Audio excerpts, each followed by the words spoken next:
Guys, listen up. As you get older, the best way to continue to look young, exuberant, and vibrant is to continue to take care of your skin. That's why I'm excited to have TJ Hanley as a sponsor of today's video.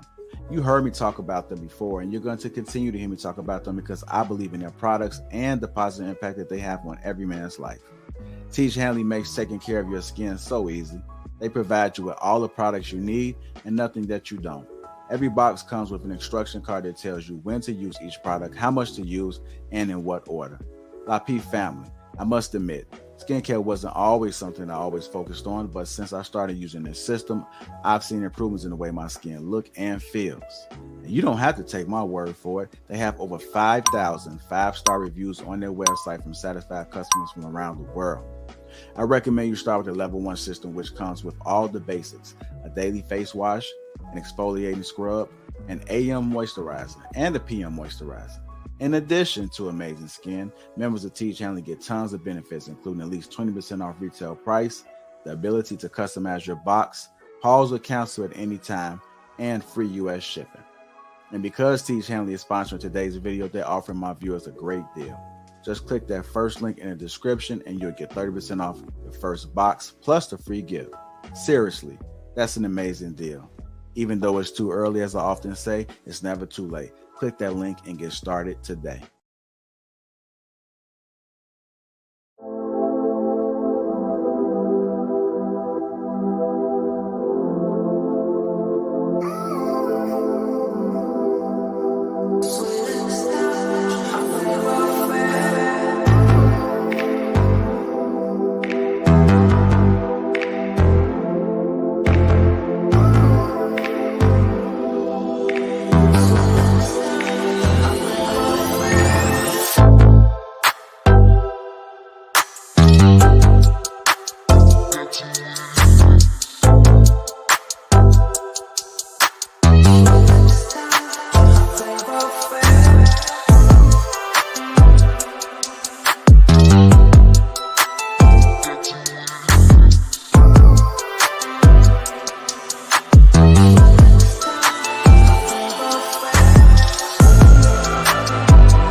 Oh yeah, oh yeah. It is Friday.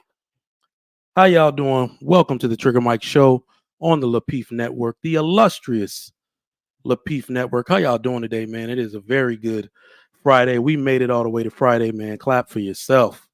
It has been a week for all of you who are out to work. Sorry, just got a text. Shan wants to know, or a DM rather, who's coming to She Critique tonight. So make sure you head over to the Lapeef Experience channel after the Trigger Mike Show. Subscribe and make sure you get in on the She Critique tonight. Great show. Always putting together great content for you each and every Friday when Shan's available. All right. So how y'all doing today, man? What's going on with you? What's going on with y'all, man? We made it, man. Another week in the books. I know some of y'all working hard out here in these streets. Got a little bit of a different topic today, but it's going to be a good one. I'm trying to put something on y'all brain today, trying to make y'all think. All right. So how y'all doing, man? Talk to me in the chat. Y'all good? Y'all made it to the end of the week. Everybody happy and healthy. Your children made it through school safe.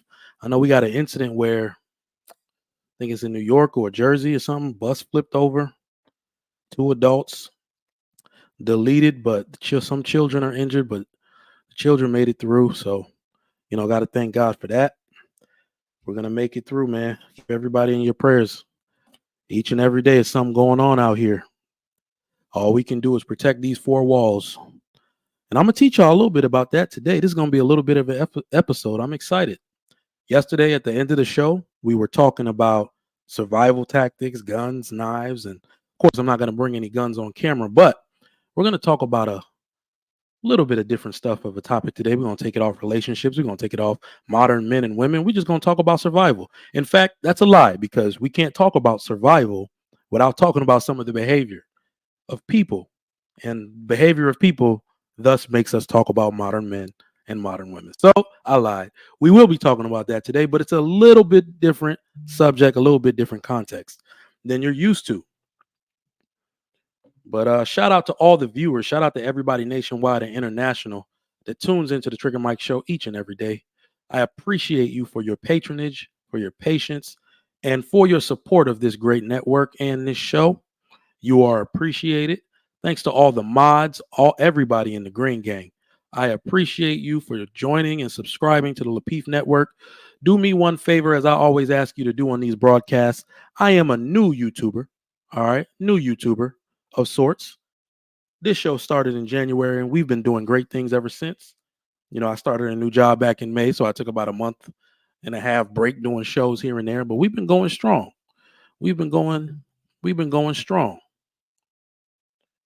So what I want to ask you to do right now is go ahead and click that share button right below the broadcast, right next to the like button. It should be on some of your phones or your computers, and share this broadcast out. Share this link to one media outlet.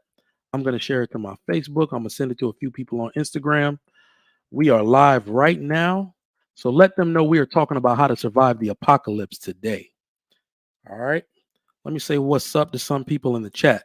If you have not, we got 57 people watching, 38 likes. Go ahead and drop a like if you came in without hitting that like button. That's no bueno.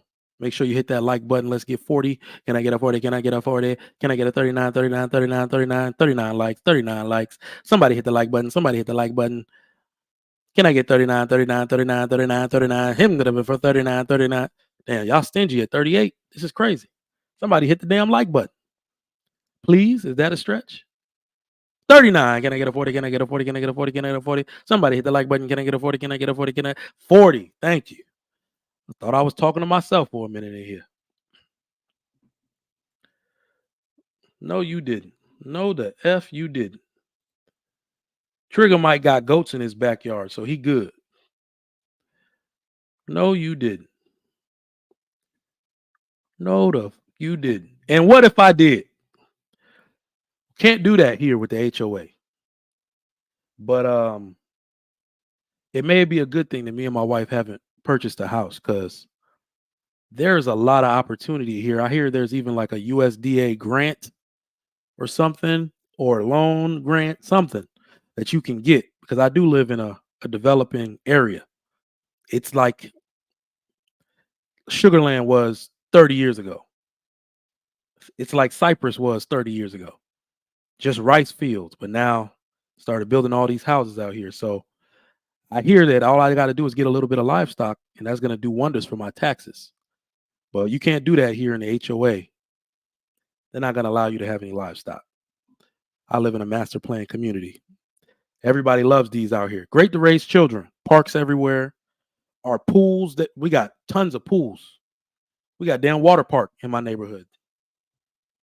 All right, but HOA is high per year. All right, a lot of upkeep. But damn, I wish they're not gonna let us have any livestock. You can't even put a chicken coop back here. I guarantee you, that's a swift denial. They'll respond to you same day. They'll take forever for everything else, but anything that requires a quick no, they'll get back to you fast as hell. Shout out to everybody dealing with that damn HOA who didn't cut your grass for 2 weeks and then you got a notice in the damn mail. Grass barely hanging over the side. Crazy. But yeah, man, we're going to make it do what it do. Who we got in the chat today? Let's see. Rico, my man, what's going on? Rico says, should get some Tiege Hanley for the bug out bag. I agree. Shout out to the sponsor, Tiege Hanley. He out here doing my housekeeping for me. Let's give a shout out to our sponsor, Tiege Hanley, 30% off, along with a free gift. The link is down in the description. I know you see the haircut because I just used mine. You see this? Ooh, this skin popping today. Look, tonight is parents' night out. My daughter still goes there for aftercare, but my kid's old daycare is hosting parents' night out where they're going to stay all night. Like they're going to be there till like 10. So you just leave the kids there. So I'm going to pick my son up from school. We used to go out to eat on Fridays, but it's going to be date night tonight. And I hope she don't think we staying out because ain't we coming back to the crib. And anyway, TMI. But anyway, parents' night out tonight. I got the skin looking smooth. Y'all know how your lady gets when you get your hair cut fresh. When your beard is lined up. You know how your lady gets. I don't got to tell y'all grown folks. You know how your lady gets. When that line is fresh. Ooh, what I'm going to bring out? Give me some cologne options so I can get those pheromones popping. Give me some cologne options tonight. Fellas, what are you wearing? In fact, nah. Let me hear it from the ladies. Ladies, what is your favorite cologne? This might need to go in the bug out bag too. What is your favorite cologne that men wear?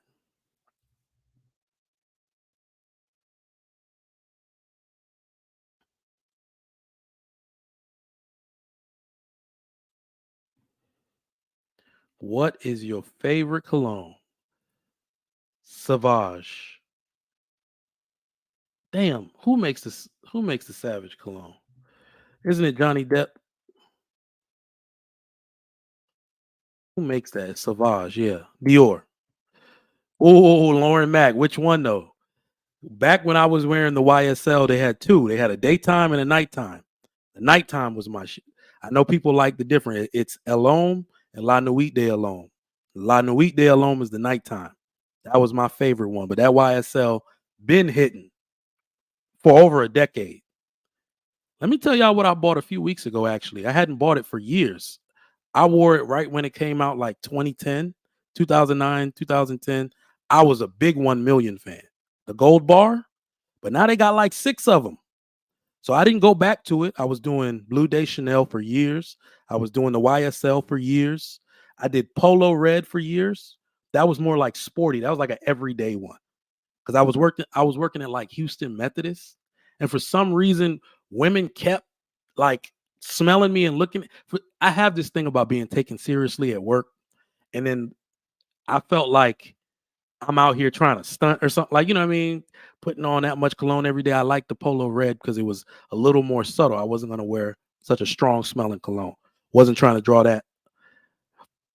that attention to myself. But the Polo Red, I did that for years, like an everyday cologne, like sitting here just like I'm sitting. I wouldn't want to put on that 1 million like that every day. The Blue Day Chanel every day.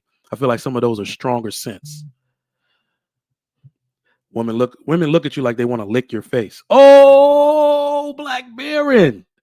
The Burberry Touch. Oh man. There's somebody watching. There's probably somebody watching. She says she watches my show. Shorty from back home bought me my first bottle of Burberry Touch. Shout out to all the ladies who had a crush. This girl had a crush on me and bought me cologne. I felt like crap. I didn't buy her a damn thing. She gave me my first bottle of Burberry Touch. Wore that for years. That is college all the way. You took me back. You took me back. I still remember the bottle had the wooden top. Black Baron, am I right? That was the one with the clear bottles, just clear. It had like this little spherical shape, and it was like a dark wood top. I bought that over and over for years. I think that's the one that took 1 million was what took me off of that. So when I went to 1 million from Burberry Touch, used that for years. That had the girls in a frenzy. Lauren Mack says 1 million is all right. They get on my nerves after a while. The original one was good, but people would overspray it. And then they brought the Intense and they would overspray that. You got to be careful, man. Sometimes some of y'all need to, in fact, wear it and ask the women what they think. A woman will let you know you've drenched yourself in cologne because it becomes too much. Because they started to make the Intense version, and some of y'all spray that like the regular version. Y'all killing it. Sugar Bump says, is this what you're wearing? I'm not wearing Daisy, but that one is good though. That one is good. Any more? Men don't know where to spray either. I even got this wrong because I used to rub it together. They say that damages the scent. So I even got this wrong on one of the shows in the past. I just spray. So I go both sides of the shoulder, like both sides of the neck, on both sides, one down the shirt and one on the wrist, and just let it air out. And then light sprays too. I don't even like the deep. I do the deep spray on the neck, light spray on the wrist, one down the shirt. Air it out. What are your techniques? He said, never rub, pat it. Yeah, to get it on the other hand. I just for some reason just started rubbing it, but you're right. They said it kills the particles. You'll kill the scent.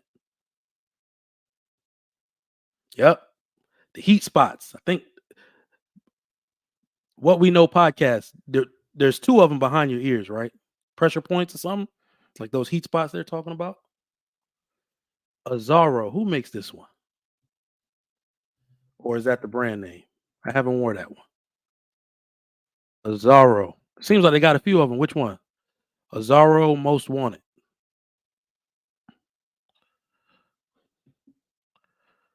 Did I ever wear Lucky You? No. There's one more that I'm forgetting that my mom bought. Nope. I remember. Coach for Men. Coach for Men is my shit. That was like the last few years. Before that bottle ran out, I bought that like 3 times over. Coach for Men. That took the place of the Burberry Touch in the polo red. Everyday kind of wear. A man needs an everyday wear that smells like him. I think every dude and every woman too, of course. When you smell a scent, and remember, you not only have to smell it, you got to wear it. All cologne does not smell the same on. Y'all know that, right? It doesn't smell the same on everybody. You have a natural scent, and some of those scents don't smell as good on your body coming off your natural scent. So you have to let people smell you with it on, and their response should let you know, oh, this mixed good with me. This mixed good with me. So 1 million, I felt like mixes good. Polo Red and Coach for Men. Right now, I'm back on 1 million, but it's a elixir. Every day I wear it's like an Express from the store Express Reserve. That's like my everyday spray. It's all right, but it was like $20 during Christmas. So I bought like 3 of them. Oh yeah. Versace Eros. No. This one is actually, I have seen the Versace. No matter what somebody else is wearing, I've seen the Versace in everybody's repertoire. You go to your homeboy's house, you ask to use his bathroom, you will see a bunch of other shit, but you'll always see the Versace. I feel like the Versace has been a staple in most people's crib. So how the hell did we get on cologne? We supposed to be talking about bug out bags and whatnot. But today's show going to be a little different. Thank y'all for coming through. All right. So we're going to talk about this because yesterday we were talking about how to survive the apocalypse. And yes, you can even put a bag of cologne if that's what you want. Most of these things will end up being high value items. But before I talk about this, I have had a topic in holding for quite a few months. This was supposed to be one of the topics that I talked about right in the beginning. And it was a survival topic because right now, as men and women, we put too much emphasis, we put too much of our pride in socially constructed jobs. Do y'all know what I mean by that? Most of this stuff that we're pretending that inflates our ego, right? At my job, my title is director, right? Like all that shit is made up. Do you know that? That is made up. Yeah, I get a big boost and all, but I've been a director for years now at multiple jobs. All right. All of that is something that exists in the social construct. It's a made up title. It only has the power an organization gives to it. It only has the power my subordinates give to it. It's not real. It's made up. I assess that there's only really three or four. Let me just say, let's go with four. There's only really four jobs, four real occupations in this life. I'm going to give the chat the chance to tell me what they are. There are only four real occupations. When something happens, i.e., war, nuclear war, famine, missile strike, meteorite hits, we are going back to the prehistoric society when something like that happens. Only four real jobs matter. Can y'all tell me what they are? Can y'all tell me what they are? I'm going to look in the chat and see some of y'all, some of your responses. There are only four real jobs. And everybody in society is going to need to fill these four. Everybody in society is going to need to fit within these four roles, or you won't have a place in society. My man Black Baron says, boss, worker bees, supervisor, human resources. The king of shine, better know transportation. Shannon Rawls, my man, says farming, fishing and hunting, medical, engineer. Let's see. Soldiers, architect, construction. Soldiers again. Oh, that same person. All right, listen. There are only four real jobs. Everything else that we do, all of these other titles are made up. They're socially constructed jobs. And I need y'all to stop saying HR. HR people always have a job. That's a socially constructed job, bro. But even in the context that I'm about to speak and I'm about to explain this, there's three. There's three real ones, and then the last one is called support. And even that job that we call support, I call it society support. Those jobs are going to be selective. You're still going to have to select the best people in those roles. The way I'm going to explain this to you is through Game of Thrones. Put a 1 in the chat if you're a Game of Thrones fan. If you've lived in the world of Westeros, put a 1 in the chat if you are a Game of Thrones fan, a George R.R. Martin fan, a Song of Fire and Ice fan. Put a 1 in the chat. I'm going to explain this to you in the best way I've heard it explained. Game of Thrones got it right. For those of you that did not watch Game of Thrones got it right. And I'm going to try to do my best to explain it so those of you who aren't fans or have not watched the series, and you can go back. It's over now. Been over since like 2020, 2019. Been over for years. Stuck on season 4, I suggest you finish. But even if you're on season 4, you know a little bit about what I'm about to say. In the series, Jon Snow was a part of a brotherhood called the Night's Watch. In the Night's Watch, You could be one of three things. What were they? Let's see if we got real fans out here. In the Night's Watch, you could be one of three things. What were they?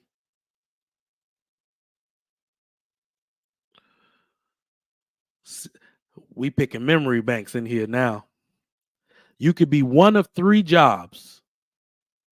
You could serve within the Night's Watch, which is some kind of twisted version of the military.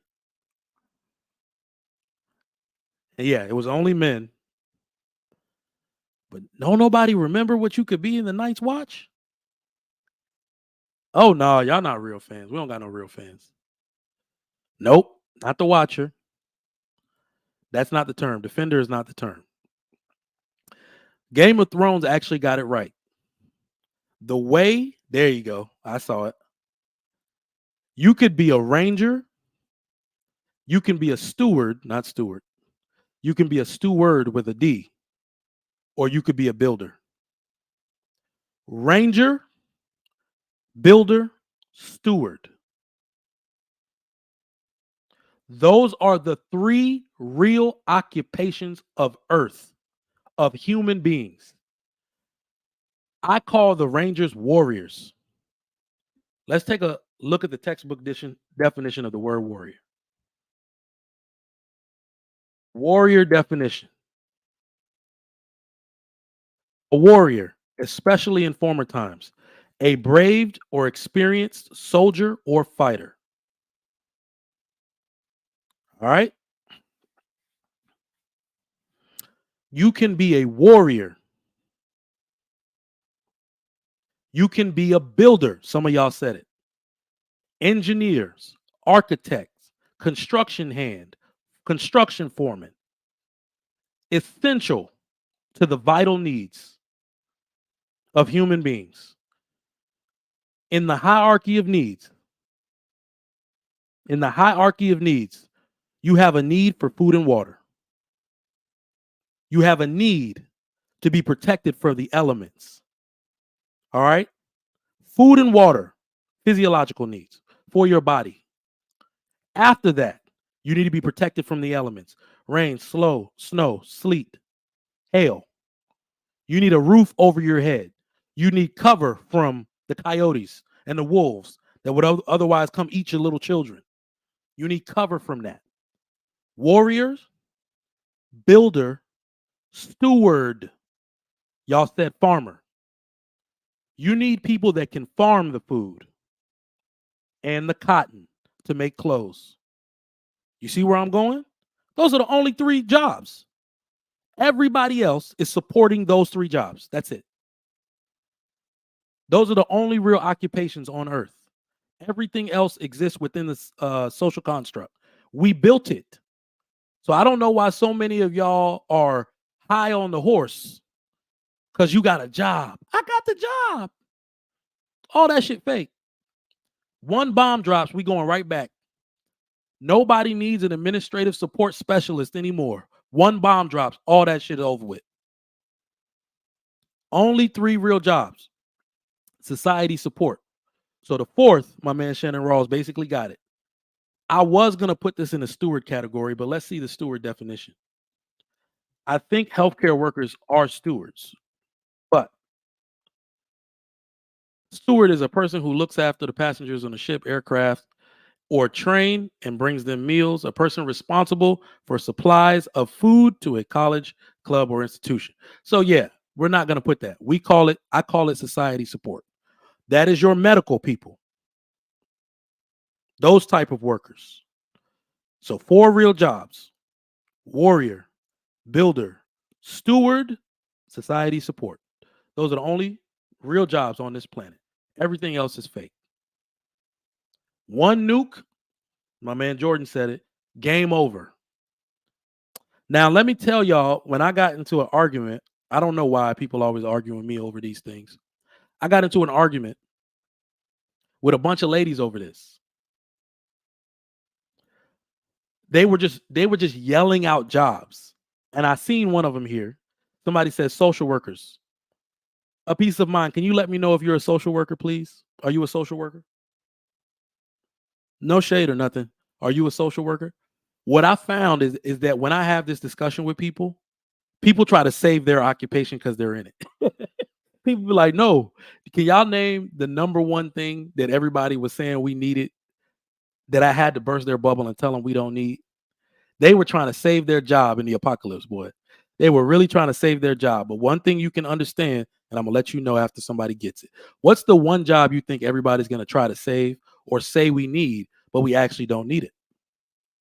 Social worker is a socially constructed job. The Department of Social Services, the Department of Human Services is all socially constructed entities. Those things do not exist in the dystopian world. They don't exist. There is no tax money to fund those organizations. There is no school anymore to teach people about that. We could try to save as many records as we can, as much curriculum as we can to build society back to that one day, but it's all going away as soon as the first bomb drops. Rihanna got it. Rihanna got it. Nope, Ronnie Q. Doctors are society support. They absolutely need doctors. Absolutely need them. Healers. We basically call them healers. Teacher. Put a 1 in the chat if you think teachers is actually a job we need. If you think we should keep the job of teacher in the apocalypse, put a 1 in the chat if you think so.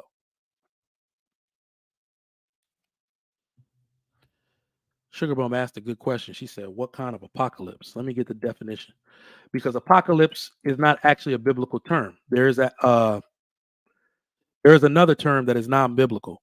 An event involving destruction or damage on an awesome or catastrophic scale. So our infrastructure is damaged. Bombs dropped. Somebody planted a bunch of them under all the buildings in Houston. Now Houston is leveled, like you said, and you know, a bunch of people stuck here. That is the textbook definition of an apocalypse. All right. So let me tell you, the role of teacher is not necessary. Do you know why? Anybody and everybody can be a teacher. In a post-apocalyptic world, everyone is a teacher. Add teacher to every single role that we just named. If you are a warrior, you are also a warrior teacher. If you are a steward, you are also a steward teacher. If you are a builder, you are also a builder teacher. Ain't no K through 12 anymore in a post-apocalyptic world. Ain't no child, well, man, ain't no child care. They're all support. But you know what I mean. Those people are keeping your children. But you have to teach the children. Now, your 9-year-old is going to come stand a post with you and learn how to shoot a gun because it's necessary for survival. You need Overwatch. You need a lookout over here. You need somebody standing a post. It ain't no more 18-year-old. 9 years old, maybe 8. You might be standing a post and learning how to use a weapon. Anybody can be a teacher in a post-apocalyptic world. Do you agree or disagree? Everyone has to be a teacher in a post-apocalyptic world. If this shit ever goes down the way we have theorized it will go down, there is no more K through 12 school. We are all teachers. Ain't no more recess. All right. So let me tell you a little bit about what you should have. All right. So for those of you that don't know, I'm not just a director of health administration programs. I told you that shit is made up. Okay. I am a warrior. I train as such because I train, believe it or not, to live in a post-apocalyptic world. I have even trained my body at one point in my life to eat once per day. That's the type of stuff that will be going on if the apocalypse ever hits. Ain't no 3 meals a day. You train yourself to eat once a day. You can actually do it. I took that bit of advice from General McChrystal, During the Iraq and Afghanistan wars, this man worked out every morning, did some activity directly after, and was taking the one meal he would have for that day somewhere around 11 a.m. every single day while he was in country, meaning in Iraq or Afghanistan fighting the war. Eat once per day. That's what your life might look like in a post-apocalyptic world. And if you don't know, we are some obese people here in America. For some of y'all, that shit ain't gonna work. So some of y'all gonna be taken out just by those rules alone. Some of y'all ain't gonna be able to make it. I count 130, y'all. It's about over for you once you hear that we only eating once a day. But what I brought to show y'all today, and don't worry, I'm not gonna bring any actual firearms. Take those out. All warriors must have a battle belt. So what's on your battle belt? Before we get to the bug out bag and what everybody needs to have in their survival bag, let me check Primary Arms right now because they had a sale. I just got an email. 50% off all of their bags or something. I got like 3 of them, not even using them in my garage. I've bought bug out bags for years. One for me, one for my wife. So just in case you did not think as a community that we think about this type of preparation, some of y'all have got it effed up. Me and all, I'm a part of a black gun club. We talk about this in our group chat. We talk about survival every single day. Some of y'all got it twisted, talking about black men don't protect nothing. What type of black men are you hanging around? That's what I want to know. Where do y'all find these niggas y'all love to chastise so much? Because me and my guys, you might want to come see us. In this particular topic, this is not to scare you. This is not to talk about how much you need men or anything like that. I talk preparedness. This is to prepare you. I want everybody to be as prepared as I am. This is not a 511 belt. Their belts, well, I don't know if they suck. I've never used them. This is a Blue Alpha belt. Blue Alpha gear. So on my battle belt, I got, these aren't. I got 511 gloves somewhere, but these are mechanics. Got to have some gloves on your battle belt at all times. Never know when you might need them. This is my holster and leg strap for my firearm. Now, one thing I want you to show, I want to show you about what you need to have on your holster, and you might want to kit yours out like mine. This is my holster for my Staccato P. And if you'll notice on the front, I have a tourniquet in true Corman fashion. Hoorah. I have a tourniquet on my holster. If you don't do this and you currently don't rock your holster like this, I suggest you do it. I forget who makes this strap, but you can look it up. They're making them in black, multicam, like to match my holster. All right. And Safariland also makes this clip on the back. So you want to make sure you get this QLS clip so you can just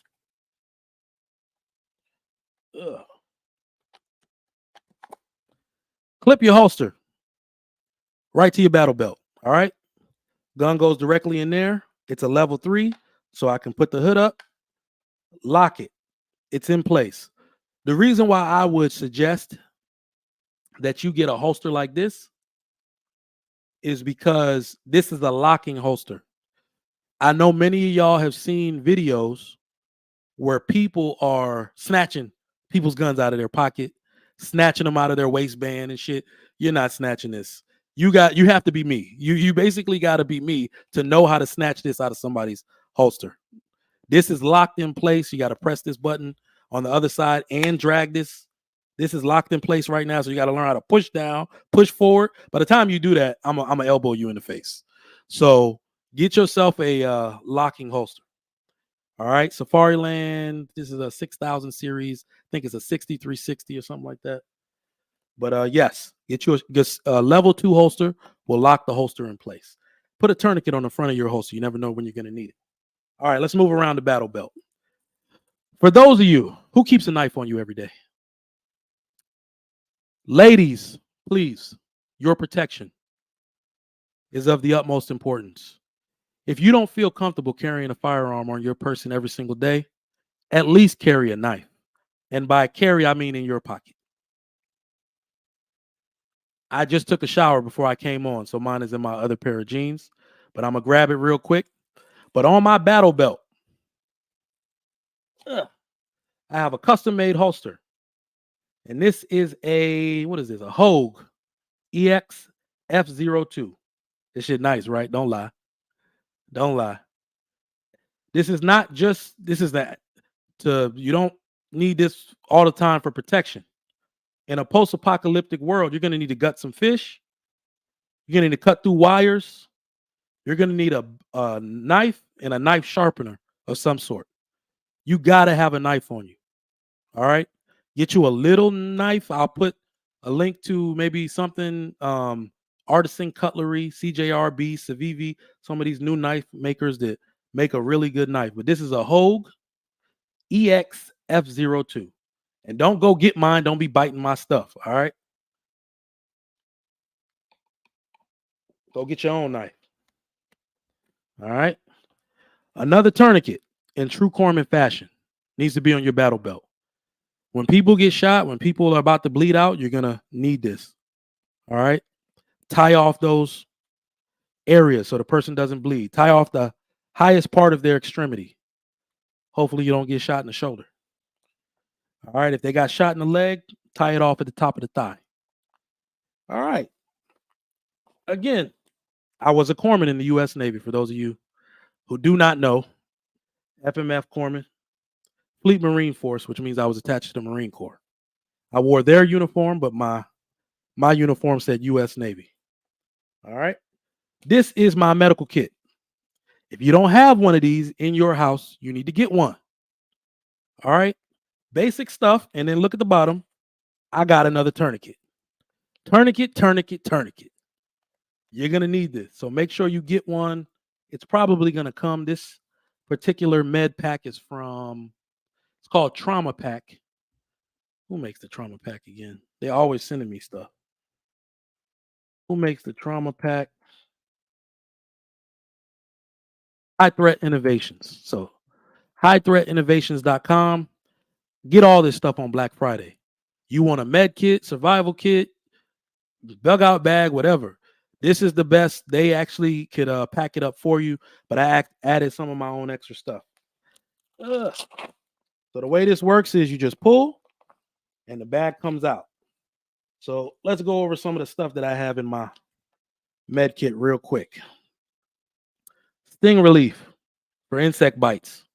You need this.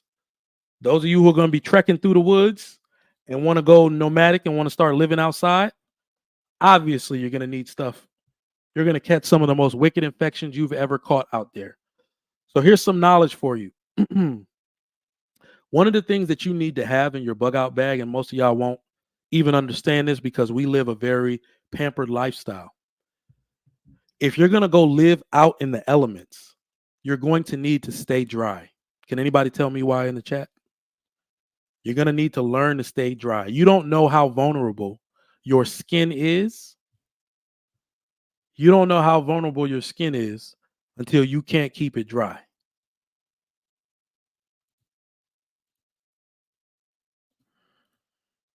Hypothermia, that's one. But if you step in a lake and get your socks wet and you don't change your socks, I can tell you as a corpsman, and for years I was the only corpsman in my unit because these mugs didn't want to transfer anybody else in for 2.5 years. I took care of over 300 Marines by myself. They went out in hikes by platoon from morning to night, and I went on every single hike because they need med support. The bacteria that can grow from wearing those type of boots especially when you go hiking and trekking and stepping in water and stepping in puddles. Improper care of your feet will take you out for the count. Where can you go if you can't walk? Can anybody tell me? Proper care of the feet is of the utmost importance, ladies and gentlemen. In a post-apocalyptic world, you are likely going to be running from something all the time. The elements, animals, people. You can't run without your feet. Take proper care of your feet. You step in water. If you take camp for the night, hang your socks out to dry. Make sure they dry before you put them on and dry your feet off. You catch a wicked foot infection. Don't say I didn't tell you so.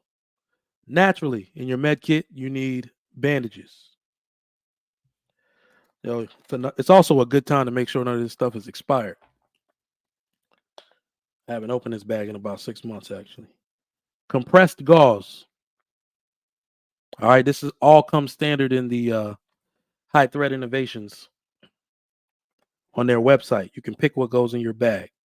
Liquid skin. Ooh. All right. So you got some liquid skin stuff to drop over some wounds to clean out a wound. You got sodium chloride, which is the same as an IV. So I can use this is a multi-purpose tube right here. If I need to start one of those. Sensodyne for your teeth. I'm glad I got this in here. Let me tell you why this is of utmost importance. For anybody that's going to be a warrior in the post-apocalyptic world, there are two things that take out a soldier, sailor, Marine, or airman in war faster than a bullet. Do y'all know what they are? Your feet or your teeth. Put a 1 in the chat if you've ever had a dental emergency. I had one. Thanksgiving 2014. I had I guess an abscessing tooth in the back. Because my, what do you call it? Got my wisdom teeth out and that hole had gotten infected. No. That wasn't it. It was a tooth in front of the tooth. Just a little hole made from dental care. Got that tooth infected. The pain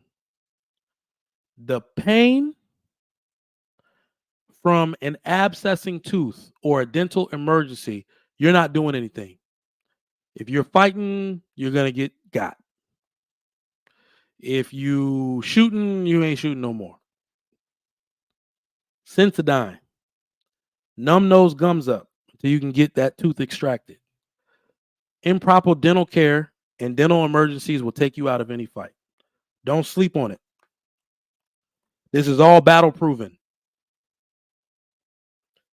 Bleeding control dressing. Okay, I don't know if y'all can see this, but it says quick clot. This stuff right here is stuff of legend.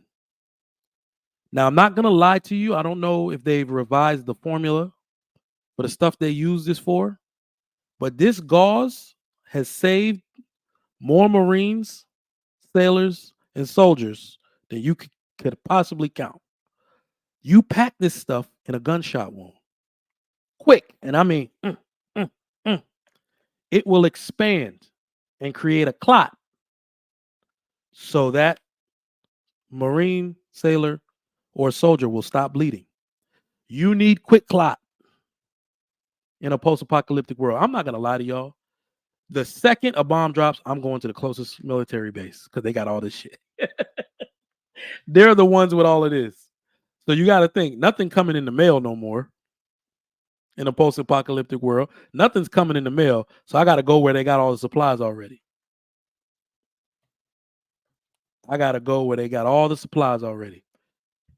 Has anybody ever seen that movie, World War Z? In that movie, I think the guy, Brad Pitt, whatever character he was playing, just wanted to look after his family. And a guy was looking for him, and he got on the ship. And the ship's captain said, I want you to take a good look around. There is no room here for non-essential personnel. That means whatever you do, you better have all your goddamn skills on display, because you're going to want to be where the Army's at. You're going to want to be where the Navy's at. You're going to want to be where they got some stuff going already, where they got some supplies and you could put your skills to use. Because in the post-apocalyptic world, there is no need for non-essential personnel. Nobody gives a damn how much you can twerk anymore. It's all about survival. What skills do you have? Lead with that. Y'all better start taking notice of what we're talking about. Chest seal. All right. 4-channel vented chest seal. You ever seen a collapsed lung? Somebody got shot and clipped in the lung. You have to put a chest seal to stop that air, so that lung doesn't keep getting deflated. That person is going to have a hell of a hard time breathing. This is something I actually haven't learned how to use because I'm still on the cat tourniquet. This is some kind of new age tourniquet. It's called Rapid. And I have no idea how to use this shit, but I'll learn eventually. This is their version. This is High Thread Innovations' version of a tourniquet. I can look at the mechanics and see how it's engineered. And naturally, because it's long and it's stretchy, I can tie off. I haven't practiced with it, meaning I obviously know how to use it because of how it's engineered, but haven't practiced using this because I'm a cat tourniquet guy. But it is stretchy, so you can tie off a limb with this quick. All right, we got some more burn cream. Who could tell me what this is? Where my Marines at? Where my Marines at? What are these? What are these? Where my corpsmen at? My soldiers, my 86 whiskeys. What are these? And don't just call them scissors. I'm gonna boot you out the chat if you call these shit scissors. These aren't scissors. Yeah, Lauren, I'm about to boot you out my damn chat. Don't call them scissors. Not surgical scissors. Thank you. Trauma shears. All right. This may be the first thing you reach for in a gunfight. These are the first thing you reach for. Do you know why? Well, I would reach for. I'm a corpsman. All right. I am a combatant until somebody goes down. I'm shooting just like the Marines are shooting. I'm moving in formation just like the Marines are moving. But as soon as somebody goes down, I go back to being a corpsman. You said crafting scissors. I'm about to boot your ass out my chat. These are trauma shears.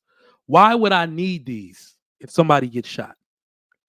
We're going to give some education today on the Trigger Mike Show. Why would you need trauma shears? Why are these vital to the next steps in saving somebody's life after they've been shot? I'll give you a hint. If a wound goes in somewhere, it has to what? It got to come out. Thank you. Y'all showing off today. Y'all showing off. You got to find the exit wound. So you got to cut off their clothes. You need trauma shears. You need thick. Y'all hear that? You need something that can cut through their clothes. Flip them over. If you see the entry wound, you got to flip them over. Look for the exit wound. Stop the bleeding in the front. Stop the bleeding at the exit. You got to cut their clothes off to do that. Time. You have no time. Cut all your might. Pull and cut. You need trauma shears on your battle belt or in your bug out bag.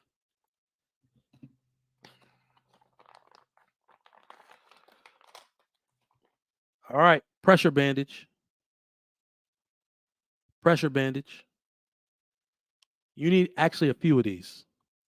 You need a high ability to replenish this type of stuff. Somebody else put it here. You need sterile gauze. There you go. This is gauze, but I'm sorry. This is not a gauze. 2x2s and 4x4 gauze and a little bit of, let's say, Coban You can get, so, let me put it to you this way. I'll give it to you the ghetto way. One of the things I love so much about being a corpsman is that you don't always have the stuff that you need, so you got to make it. All 86 whiskey, anybody that did any kind of medical in the field, even the ones of you who did medical to yourself, you may not have that stuff in your IFAC, which is your individual first aid kit. So you got to make it somehow. If you got 4x4 gauze, 2x2 gauze, a little bit of ointment, and something like tape that can stick, boy, you can keep somebody in. You could keep somebody in a fight. You could hold a finger together that's trying to fall off with those 4 items. All right. What else do I got? Oh, so that's everything in my med pack. Of course, I got another one in my bug out bag that's bigger than this. But those are some essential things. You got a chest seal. All right. To plug up a punctured lung, gauze, Sensodyne. Have a grip of socks in your bug out bag, especially. Not going to keep that on your battle belt. Have a grip of socks. Told you, proper care of the feet. Bunch of tourniquets, bandages, sterile saline, tweezers. I didn't even show y'all that. It's in here.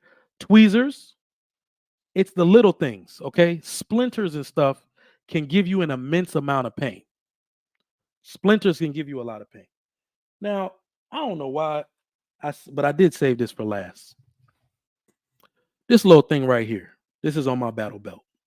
In addition to my knife. Everybody, men and women alike, in your purse, fellas, clip this to the back of your belt. You need a multi-tool. You see that? You know how much stuff I can fix? I have been shooting a competition. I have been in a competition and something broke in my gun. And I was able to fix it with this. Pull out my broken extractor with this and take one out of my other gun. All right.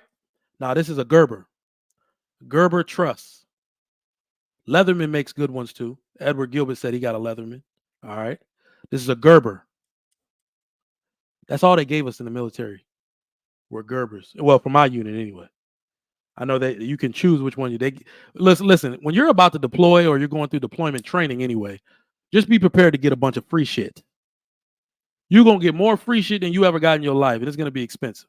So always go when they say, "What do you want?" Always go for the expensive, the most expensive thing you could possibly think of. Well, they gave us a bunch of Gerbers. So let's see what we got in here in this multi-tool. You got a bunch of knives with different serrated edges. So this one can cut a little bit through a little bit of mini wood. All right. Also got, what else we got in this one? Screwdriver. Ow. All right. Different knife. Close all of these up before I cut my damn self. That would be embarrassing. Scissors. Look, y'all weren't even ready for this. Hold up. Look at that. This is how you cut your nails in the field. If you don't have, this is how you cut your nails. If you don't have nail clippers. All right. Get you a multi-tool. Get one today.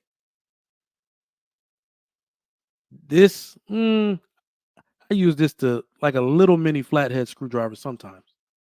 Then we got a bunch of knives, a few more knives. But some of these tools are genius. All right, so get you one of these. Close that off. Don't want to cut myself. All right. Like a Swiss Army knife, yes. But Swiss Army does not make the best version of this anymore. Don't kid yourself.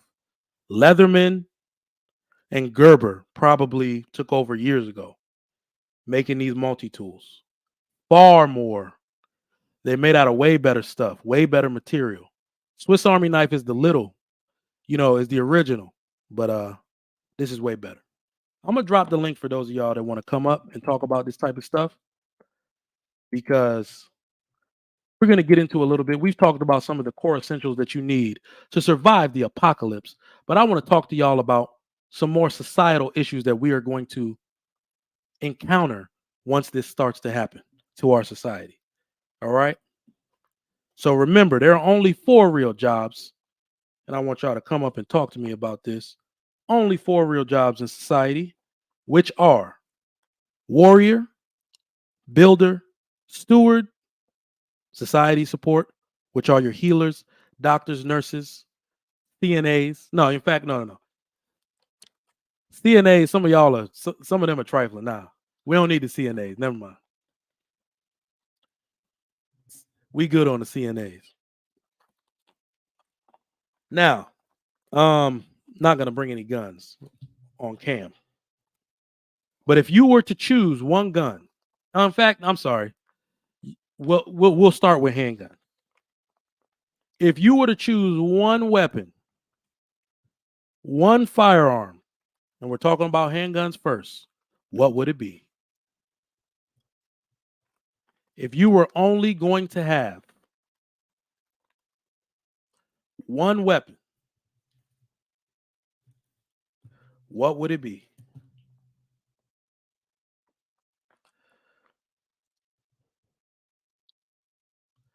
Dustmaster says, I forgot about the 5th role of society, the Dusties. The Dusties are going to be right along with the 304s. We have no need for them. They have no skills. They're not going to be good at anything. When you practice that type of life, you will realize just how useless you are in a post-apocalyptic society. We have no need for you.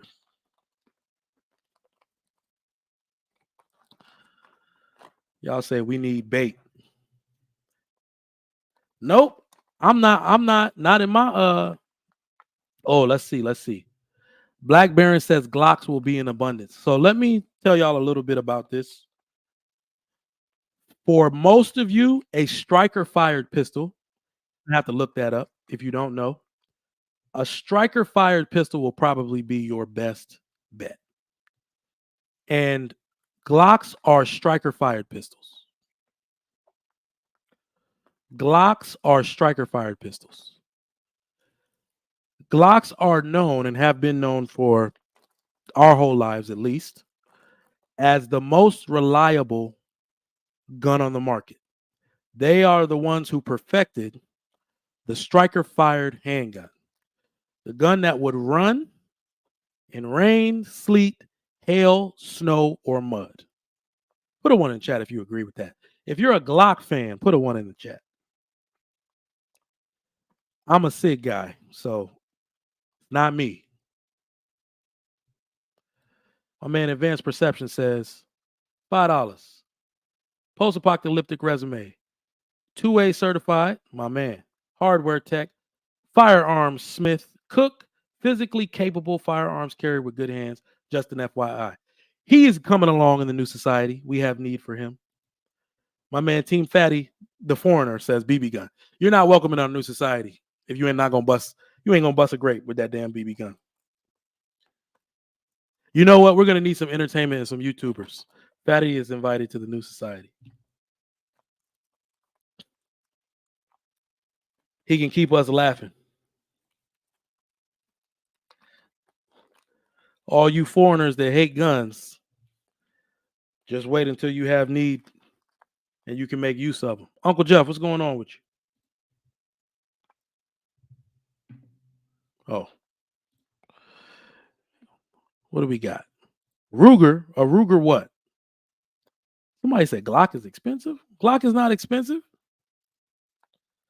Unless you used to buying high points. I'm here, brother. No doubt, no doubt. What you got for me? What are your thoughts? How do we survive the apocalypse? Number one, by listening to cats like yourself. Start the time is now to limit your brain candy. The shit you watch that don't amount to shit. Start cutting that down and start looking into programming that thinks along these lines. Number two, cut your cell phone off in the car and take a paper map and make your way to where you need to go and teach your children how to Ooh. navigate off of GPS.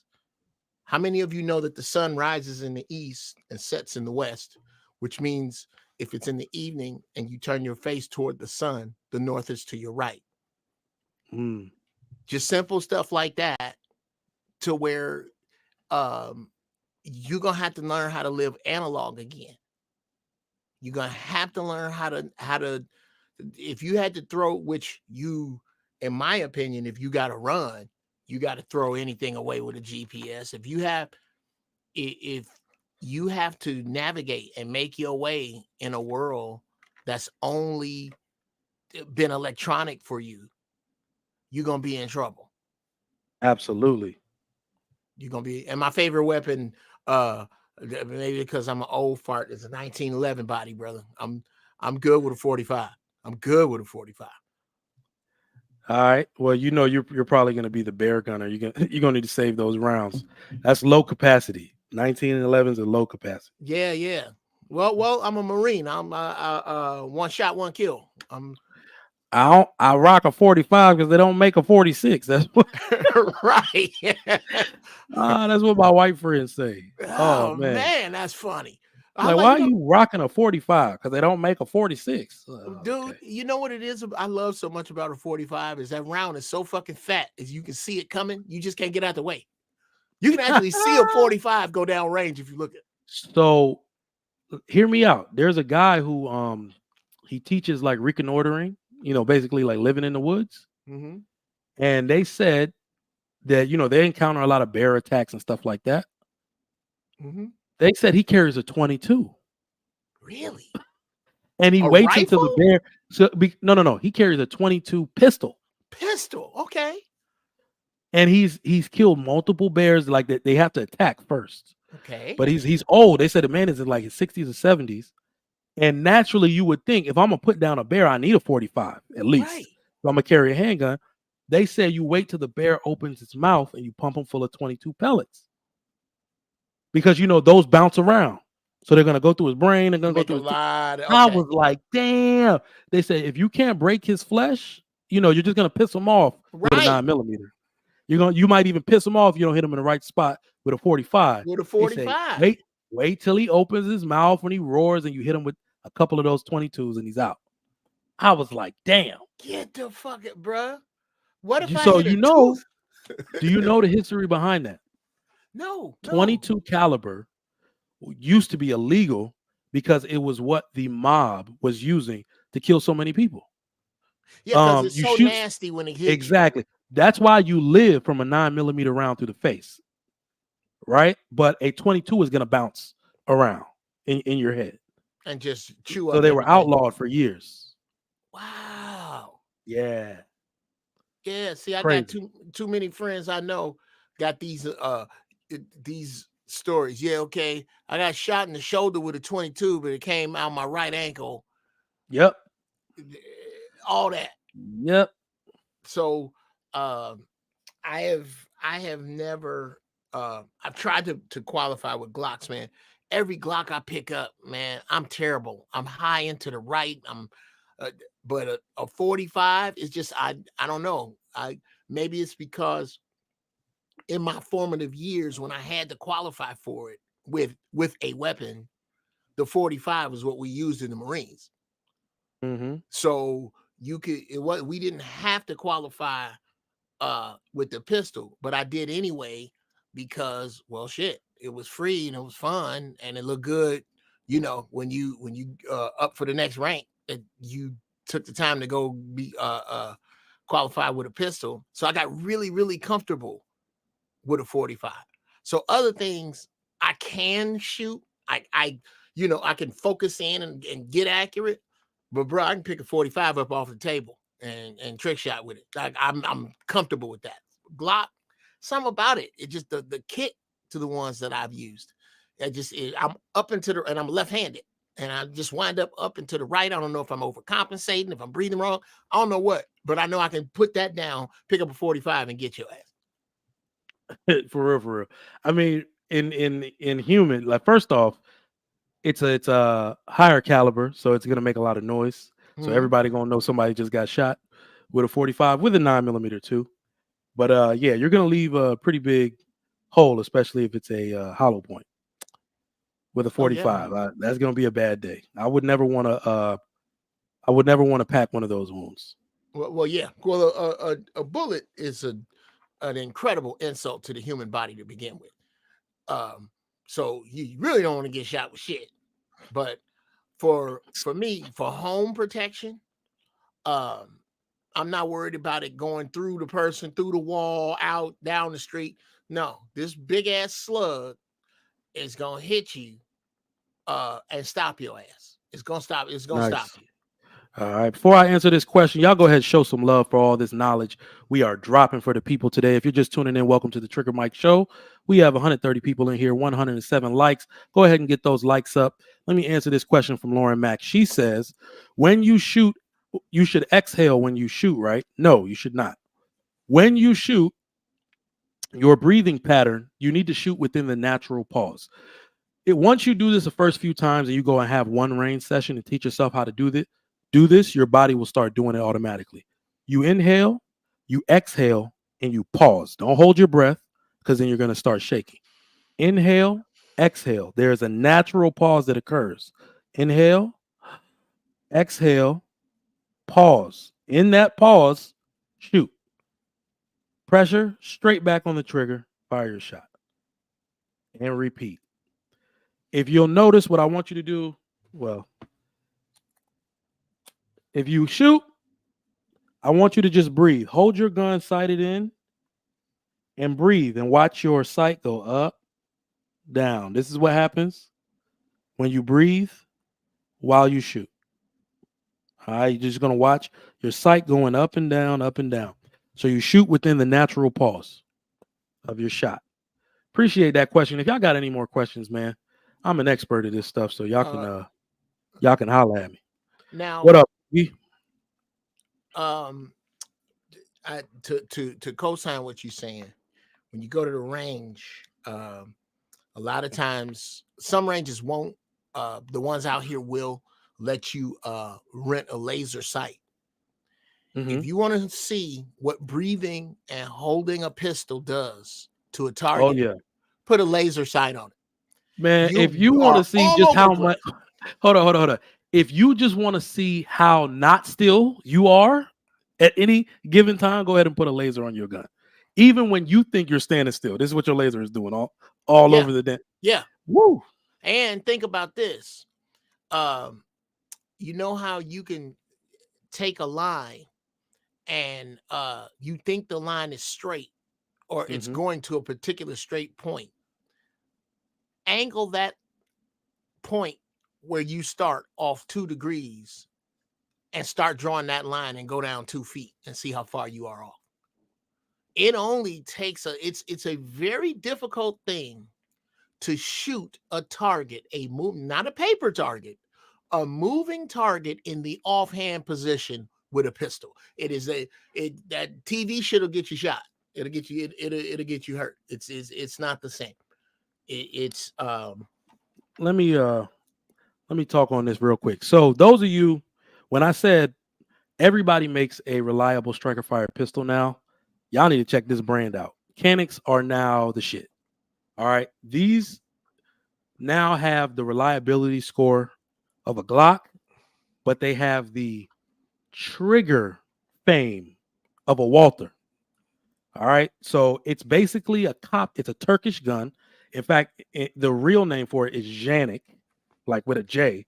I don't know how you make that out of a C, but in America, naturally, we're going to spell it Canik. But this is a company out of Turkey making guns through Century Arms here in the U.S. okay. And if you are somebody looking for your first pistol, they are literally breaking the market because their price is they come in at a price point of almost no profit. So naturally their guns have achieved a lot of fame. People are winning competitions with their guns and stuff. So the price is going to go up. So if you're looking to get a Canik and get into something brand new and you're not into guns, I would look into Canik. Absolutely. I've had a few over the years. I've had the Combat Executive. One is just a Safe Queen because it has like a Glock 19 size grip, so I got fat fingers. But no, they got some dope ones coming out, and I think they got one with a compensator coming out now. That's gonna be dope. But check that brand out. Latanya from Colorado says, "Can you expand on sights? What do you mean by that?" So we're talking about handguns real quick, then we're gonna move on to rifles. But if you're asking, Latanya, if you're asking what type of sights do you need to have on your gun, damn, I wish I could show y'all, but all my guns except one, my training gun for students, or two rather, have red dot sights. All right, it puts a little red dot or target on the target through my eyes. I can see it, but you can't. But for your iron sights, which because those sights have batteries, and even my Hollow Sun ones have solar fail safes, but if it's not sunny out, I won't be able to use it. So for your iron sights on your gun, if your gun does not already have it, in a post-apocalyptic world, when it turns night, that's when people are going to come for your stuff. They're going to come trying to take your resources. They're going to come either to fight, and they might take you out. You're going to need night sights. Those glow in the dark, so you can put your gun on target in the dark. All of your home defense weapons, if it's not a PCC or a rifle that has a red dot on it, if it's a handgun, if you use a handgun for home defense, your handgun should have night sights. There is no popular handgun out that does not have an aftermarket company making a night sight. If you have a Glock, check out, it's called Night Fission, not Vision, but Fission with an F. XS Sights. Trigicon makes night sights. Who else? Help me out, chat. All my stuff has night vision on it, if it didn't come already night sighted from the company. So I got this new Springfield Echelon. It came with night sights from the factory. I got this FN 509 LS Edge. It actually does not have night sights, but no, damn sure it doesn't. It has a fiber optic in the front. You cannot see fiber optic sights at night. I know that sounds like glow in the dark. It does not mean that. Fiber optic means that when light hits it, it gets dark, but you need light to hit it first. So fiber optics sights are not glow in the dark. My Staccato, my Staccato does not have night sights either. It has a red dot on it. So yeah, I will be changing those out sooner or later. But those aren't my end of the world guns. Those are not my end of the world gun. Your end of the world gun needs to have night sights on it. Let me get to this super chat. Real quick. Oh, I'm sorry. Yeah, go ahead. But What We Know podcast, Mike, which is better for you, Springfield or Glock? I'm going with Springfield. So that new Springfield Echelon is probably going to go down as the best stock gun in history. Straight from the factory, these people damn near made a perfect pistol. And don't get me wrong, Springfield pistols were hot garbage. The one thing they were known for is the reliability, but their innovation was terrible. The last time Springfield came out with a good gun that was full size was the XD, and that gun is damn near 25 years old. So the Springfield Echelon came out this year. All right, I would recommend that as an end of the world gun. I've shot about 1,500 through mine. Not one failure. And I'm a P320. I'm a SIG P320 guy, but I have not had one failure out of my Springfield, so I would definitely recommend that. I would also recommend Smith & Wesson M&P 2.0. That was my very first handgun that I bought for myself. That M&P 2.0, if you go watch Garand Thumb's video on YouTube, that Smith & Wesson M&P 2.0 passed all the tests. When he put it in the ice, like he put it in ice, it shot and it worked. He put it in mud. He put it in more mud. It shot and it worked. Most other guns failed. The P320, the M18 version that the Marines have, that one passed, and the M&P 2.0 passed. Almost every other gun failed, even a Glock. So Smith & Wesson M&P 2, they didn't test the Echelon, but people are torture testing the Echelon right now. Not the Humble Marksman, the Honest Outlaw. Go look at his Springfield Echelon torture test. He puts mud all over his, drops it in a lake, drops it in a pond, then puts it in mud, and that mug's still running. So if you are in the market to buy a gun, and you want to know just how reliable it's going to be under any condition, there are people on YouTube doing torture tests for it. Just put the brand and put the model in the YouTube bar. Somebody's doing something on that gun. Don't worry about it. Question. Yes, sir. Does the Echelon series make a 45? No, not yet. But the good thing about this gun is that it takes the it takes the engineering cues from the P320. So the gun is actually a serialized part in the middle. You can pull the chassis out. So the slide is just a part. The frame is just a part. So eventually you'll be able to just buy a slide that's a 45 and put it onto that frame and chassis. So that's why they do that. So you can have one chassis, take it out and put it and make a bunch of different configurations. You can have a 9, you can have a 40, you can have 45, etc. So it hasn't come out yet, though. Hasn't come out yet. Let's see what other questions we got. Thank y'all. Show some support. This is some great info.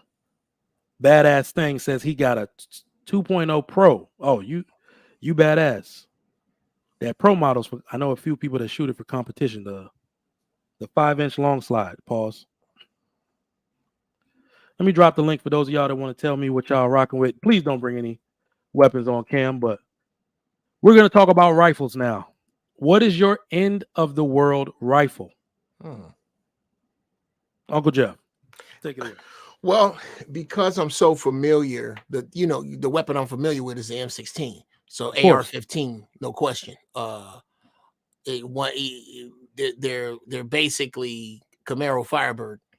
I would definitely take an M16 as an assault rifle. I really, and I'm trying to skirt the edges here because I want a sniper weapon too. I want a real good, put this ghillie suit on, sit out there, thoop thoop. You know what? Do you know what? A lot of y'all are AK people. What is up with black men and AKs, bro? I don't know what. Do you want to know what the ugly truth is? Y'all Draco loving. Y'all are. Yeah, go ahead. Okay. Bruh, here's the ugly truth. When they dropped off crack, they dropped off AKs, bro. The crack gang got niggas in the AKs. Some of y'all were raised on AKs, man. Yes, I tell you. You can find a bent one laying in an alley. They're everywhere. I can't stand that platform. I'm not gonna lie. I can't stand it. But let me tell you why. So my end of the world gun, I would probably be on any kind of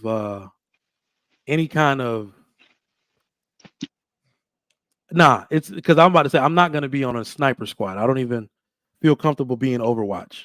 I'm definitely be on some type of platoon squad. I would run a 12.5. That means the barrel is 12.5 inches in length.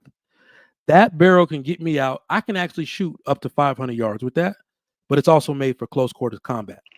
So it's short enough for me to go around corners and walls. And you can add a suppressor to it and make it about 16. So it'll be about the length of your 16, but with a suppressor on it. So it won't be too long. Now mine is usually outfitted with backup sights. So if you're going to do CQB, you're in the fight, you drop your gun, you fall to the ground hard and damage your optic, you got to have backup sights, backup iron sights. All right, so you're going to need that. What else is going to be slung on my rifle? You're going to need a sling, the QD points for your sling. You're going to need a comfortable stock configuration. I'm definitely going to have mine suppressed, and you're going to need a suppressor cover on it for when it gets hot. So if anybody has thermal night vision, of course, they're still going to be able to see your suppressor, but you don't ever want that suppressor to touch your clothes once you shot 100 rounds through it. Oh, no. It will burn through whatever the hell you got and then burn the hell out of your skin. Let me tell y'all why I'm a 5.56 dude all day. You're going to want to shoot 5.56, not because it's the best cartridge. If you need a battle rifle, your end of the world gun, it's going to need to be 5.56 in this country. That is the most mass-produced round in this country. Tell me right now, are you having a good time trying to find 7.62 for your AK? you having a hell of a hard time finding 7.62 by 3.9 or 7.62 by 5.1. Not only is it more expensive than 5.56, they stopped making steel. It's hard to find a steel version, which is supposed to be cheaper. But my man Marcus, what's going on, bro? What's good, God body, Trigger Mike, salute, Uncle Gio. Yeah, Chilling. man. What's happening?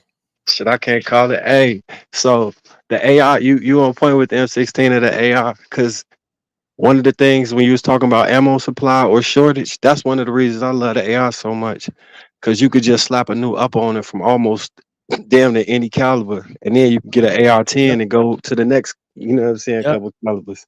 Sure. So I got like Yep. the 7.62 by 39, the 5.56, the 2.23 wild. You know, it's a Yep. difference between, you know what I'm saying? 300 blackout. Yep. Shit, what else did it? You can even use the same magazine as 5.56 with 300 blackout. Yep, yep. That 308 is my long distance move with that ATN 4K Pro 5x20 scope. We talked about this before, the Okay. digital scope, Okay. the autocorrect. So Uncle Yeah. Jeff, I don't know if you've seen this scope, but bro, it's a digital scope. You could view it from your phone, and it What? autocorrect your shots. So after you zero it in, it adjusts for windage and elevation. It takes the temperatures. It's got a barometer sensor on there. Then it's got an auxiliary ballistic laser. So it takes the data from the laser shooting, like if it was a spotter there. It Mhm. uploads the information and adjusts your shot for you. So if you miss one shot, it'll recalibrate and adjust the shot for you. Okay, back up.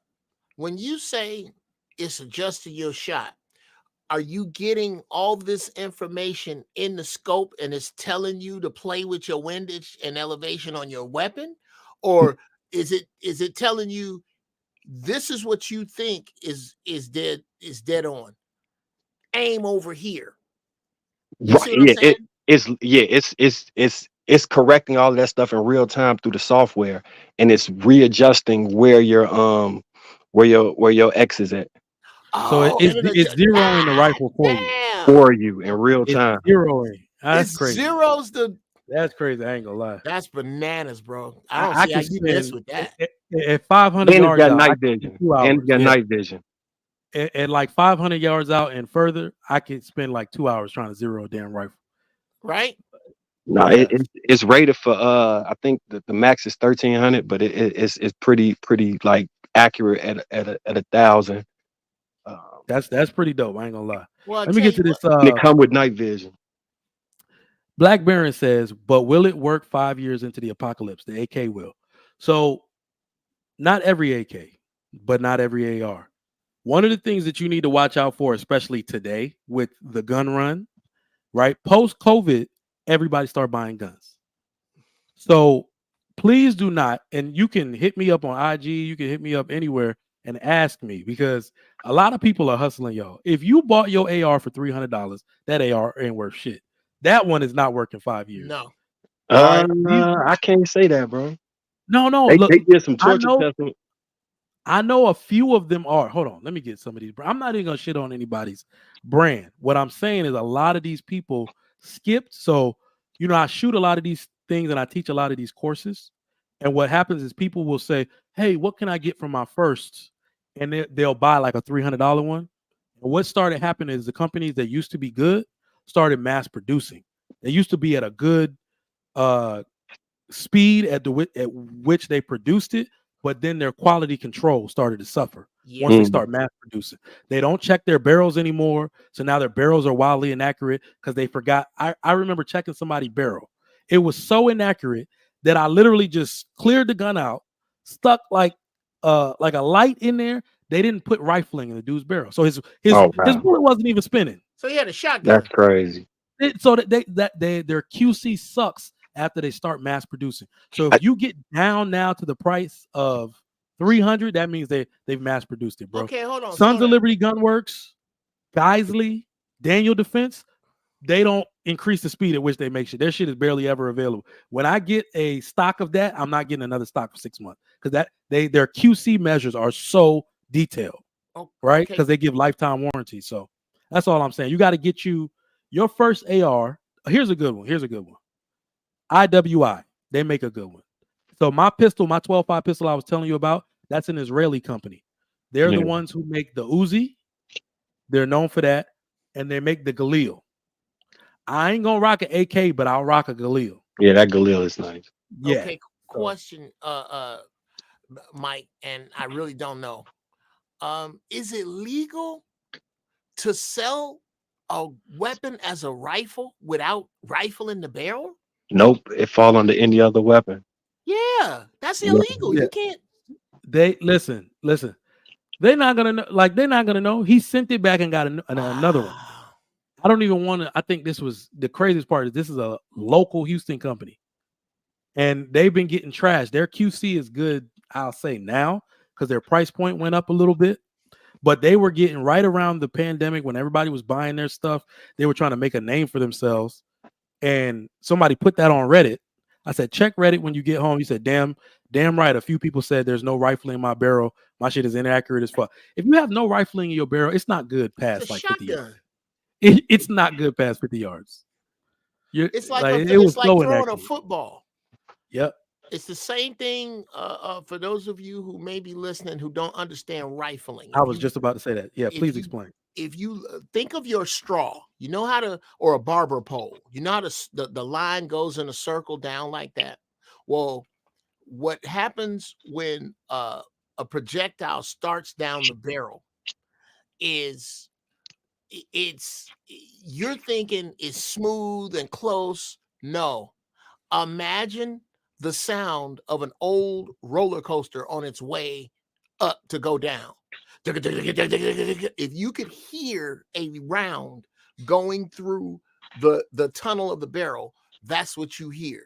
What a rifling does is they put grooves in the inside of the barrel like a barber pole, and the gas that's pushing the round and the round itself start to spin like a football, and that spin makes the round far more accurate than if it just come out like a shotgun. It's just a tube. It's like when you spit and it just hits the ground. Right. Right. You know, it's one of the best ways for people to really understand the mechanics of the firearm is using the AR-15 to build one from an upper. I think you learn how to troubleshoot everything. You really get an understanding of how the inner dynamics that work, and so you can fix it on the fly if you need to. It's one of the easiest, most accessible, and Lego part kits that you could find when you want to mess with AR-15. I love AR-15s. I'm not gonna lie. So yeah, if you want to know, let's say battle proven. So right now for my 3-gun, I have a SIG. This is a 16. This is my only 16. M400 X Series SDI. It's new actually. So I replaced the trigger with a Geisley trigger. That's the best trigger on the market. I have a primary arms, the new one, the SLX Nova. It has a fiber optic red sight, but on your battle gun, I guess, you want to put a scope, but you want to make sure your scope has an etched reticle.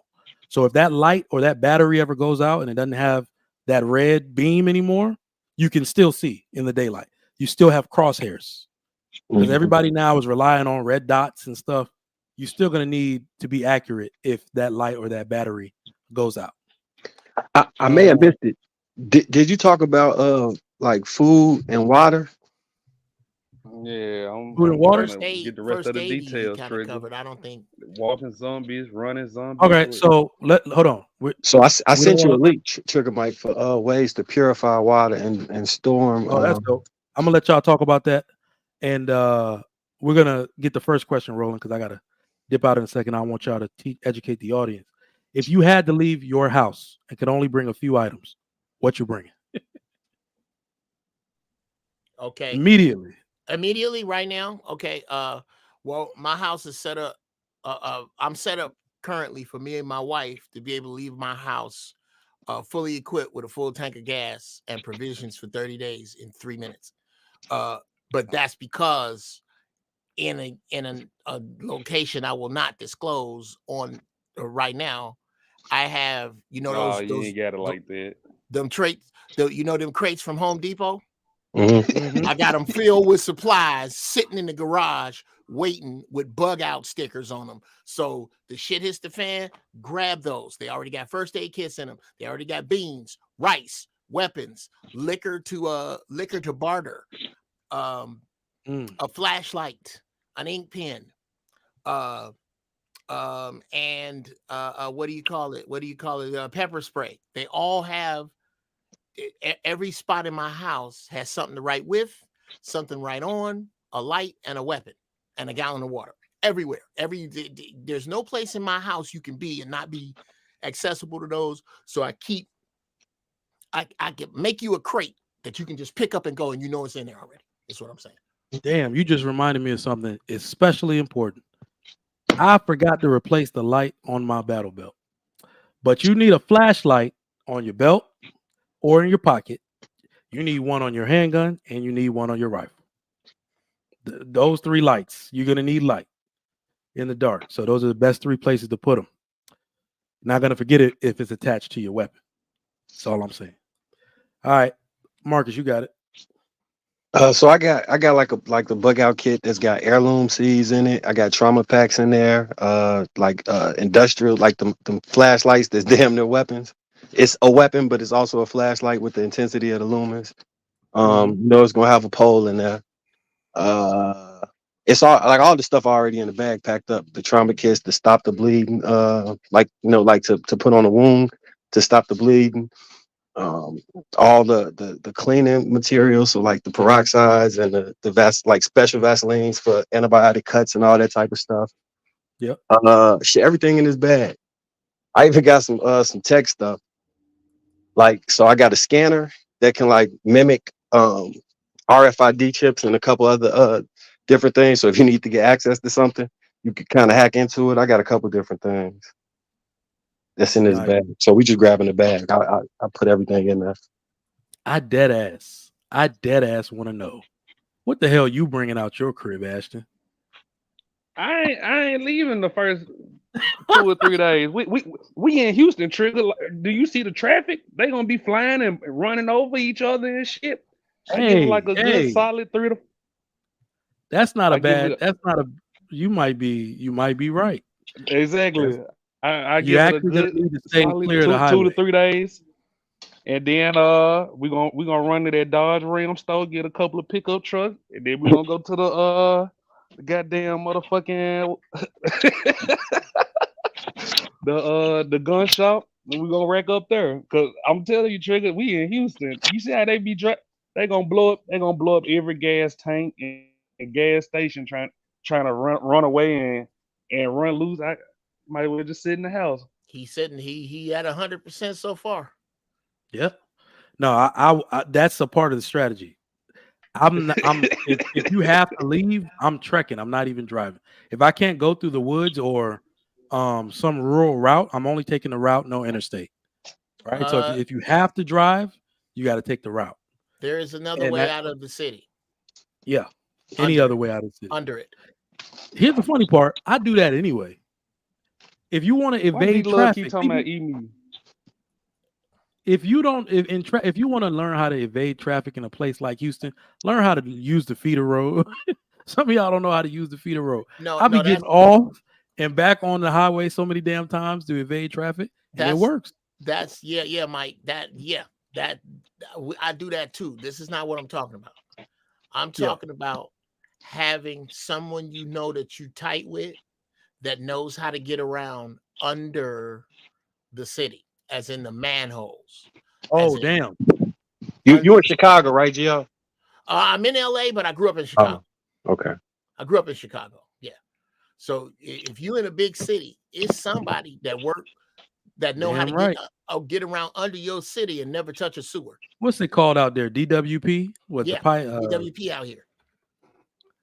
And what does that even stand for again? What are their Water and Power. Water and Power. So yeah.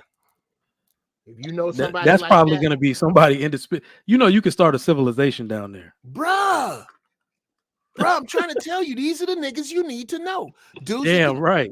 Turn the nobody. Back home. You know how many people are going to refuse to go in the sewer, bruh? I wouldn't go down there either if I didn't know what the hell I was doing.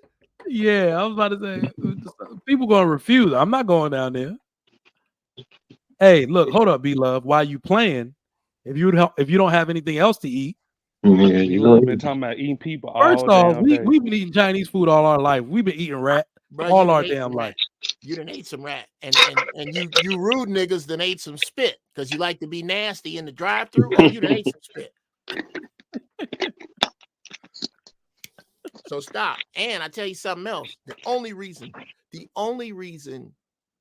think that a pig is cleaner than a rat is because it's been domesticated and you know what rib tips are. Most rats are not much dirtier than pigs. The pig is the filthiest thing you can put in your mouth. They don't Yeah, sweat. they They don't don't, sweat. Yep. bruh. But some third world countries use pigs as their sewage system. Yeah, I seen a video of that in India where they had the pig in the toilet, like right there. Right. They got a Yeah, pig eating the shit when it come out of you, yeah. and it'll survive. Or you can cut a pig's baby up in front of it, and it'll eat it. They're nasty, filthy animals, but because we eat it at Thanksgiving and on the 4th of July, niggas think it's somehow dirtier or better to eat than dog or cat or rat, and you're dead fucking wrong. You're dead wrong. Hey, Trigger, let me ask you this, cause we talking about apocalypse. After you seen unlikely combat video, would you let him join your camp? What combat video? You remember when he showed us he got the fighting in Fight Club? We were doing all them spin kicks and Hold on. Lee, what leg role you sweeps. playing in the apocalypse?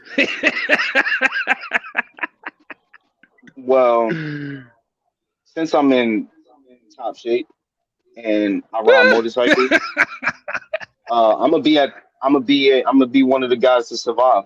It's just that simple. I can easily in Jersey. I can hike to the mountains. Shit, I could take my pit bike to the mountains while everybody in cars and trying to all take the same highway, clogging that up. I'm gonna go right on the dirt and I'm gonna take roads that are not even roads. Smart Y'all man. not even gonna y'all not even gonna see me actually.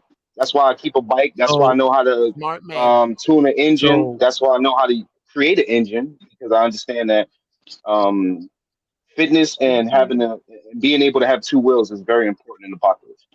no, not only is that important, I'm not going to discount that, but what I will say is that you now have a very sought after commodity. So hand to hand combat, all right, you straight.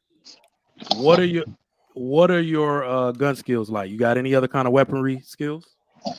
Nah, I ain't gonna hold you. I don't like guns. You know I don't like guns, but I learned how to use a gun. I know how to I'm pretty sure if it gets to the apocalypse, I have me a gun on me. Um, And yeah, he got I know how to use it. I do think again, being in shape would still give me an advantage over somebody just shooting at me. I think Absolutely, so. young man. he got the fist of fury, Trigger. Well, no, not even that. Not even that. Uh, what you're not gonna get into what Brother Lee is alluding to. I don't know if he means it on purpose or not, but you're not Go gonna ahead. I think you get into you ain't gonna get into the battle of 1812, nigga. It ain't gonna be people standing up lined up to fight. You're gonna have to pick shit up and carry it. You're gonna have to run for distances. You're gonna have to hide. exactly, You're gonna have to stop and fight. You think exactly, when you fight, somebody gonna ring a fucking bell? No, you may be You got to fighting fight in three your and a camp, dog. A dog Uncle too. Jeff. What's that? I said you gonna have to fight in your camp when they don't want to hear your answers. Brother, When I'm right, not worried you got about to that. fight then. I ain't worried about that. You can't pick up a bow and arrow hold up. and shoot your camp. Put it this way. Bro, which Rambo have you not seen? Bruh, thank you. I would take a man like Lee in a heartbeat that says, okay, I'm good with my hands. Well, here's what we gonna do. When we get the time, we gonna see how many people honest, and we gonna get some boxing gloves and some headgear and make a pecking order of how you fight. Make a pecking order of how you shoot. A pecking order of what you know about geography, what you know about the present terrain, Mm, and put mm. these men in this order and delegate. And if the man I put in charge can find no use for you, then you got to get the fuck on. Damn. That's how many people listen. This is what I don't like about this socially constructed world that we have. A lot of people think they hot shit.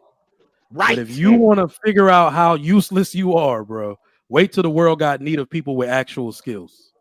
Bruh, Facts. ain't go You're gonna it's be ate gonna be up So so true. many useless ass people out here, bruh. You know what I mean? And pancakes are fucking flat. the worst part about it is that, especially as Americans, we're such an entitled group of fucks. We are. That the second that no government's coming down, no government structure is gonna exist, and even if it does, nobody's gonna listen to it. These people are then gonna come asking for help. And the minute they realize that there's either no help to be given or you won't give them help, they're gonna turn into the people you might need to use Savages. those bullets on. Savages.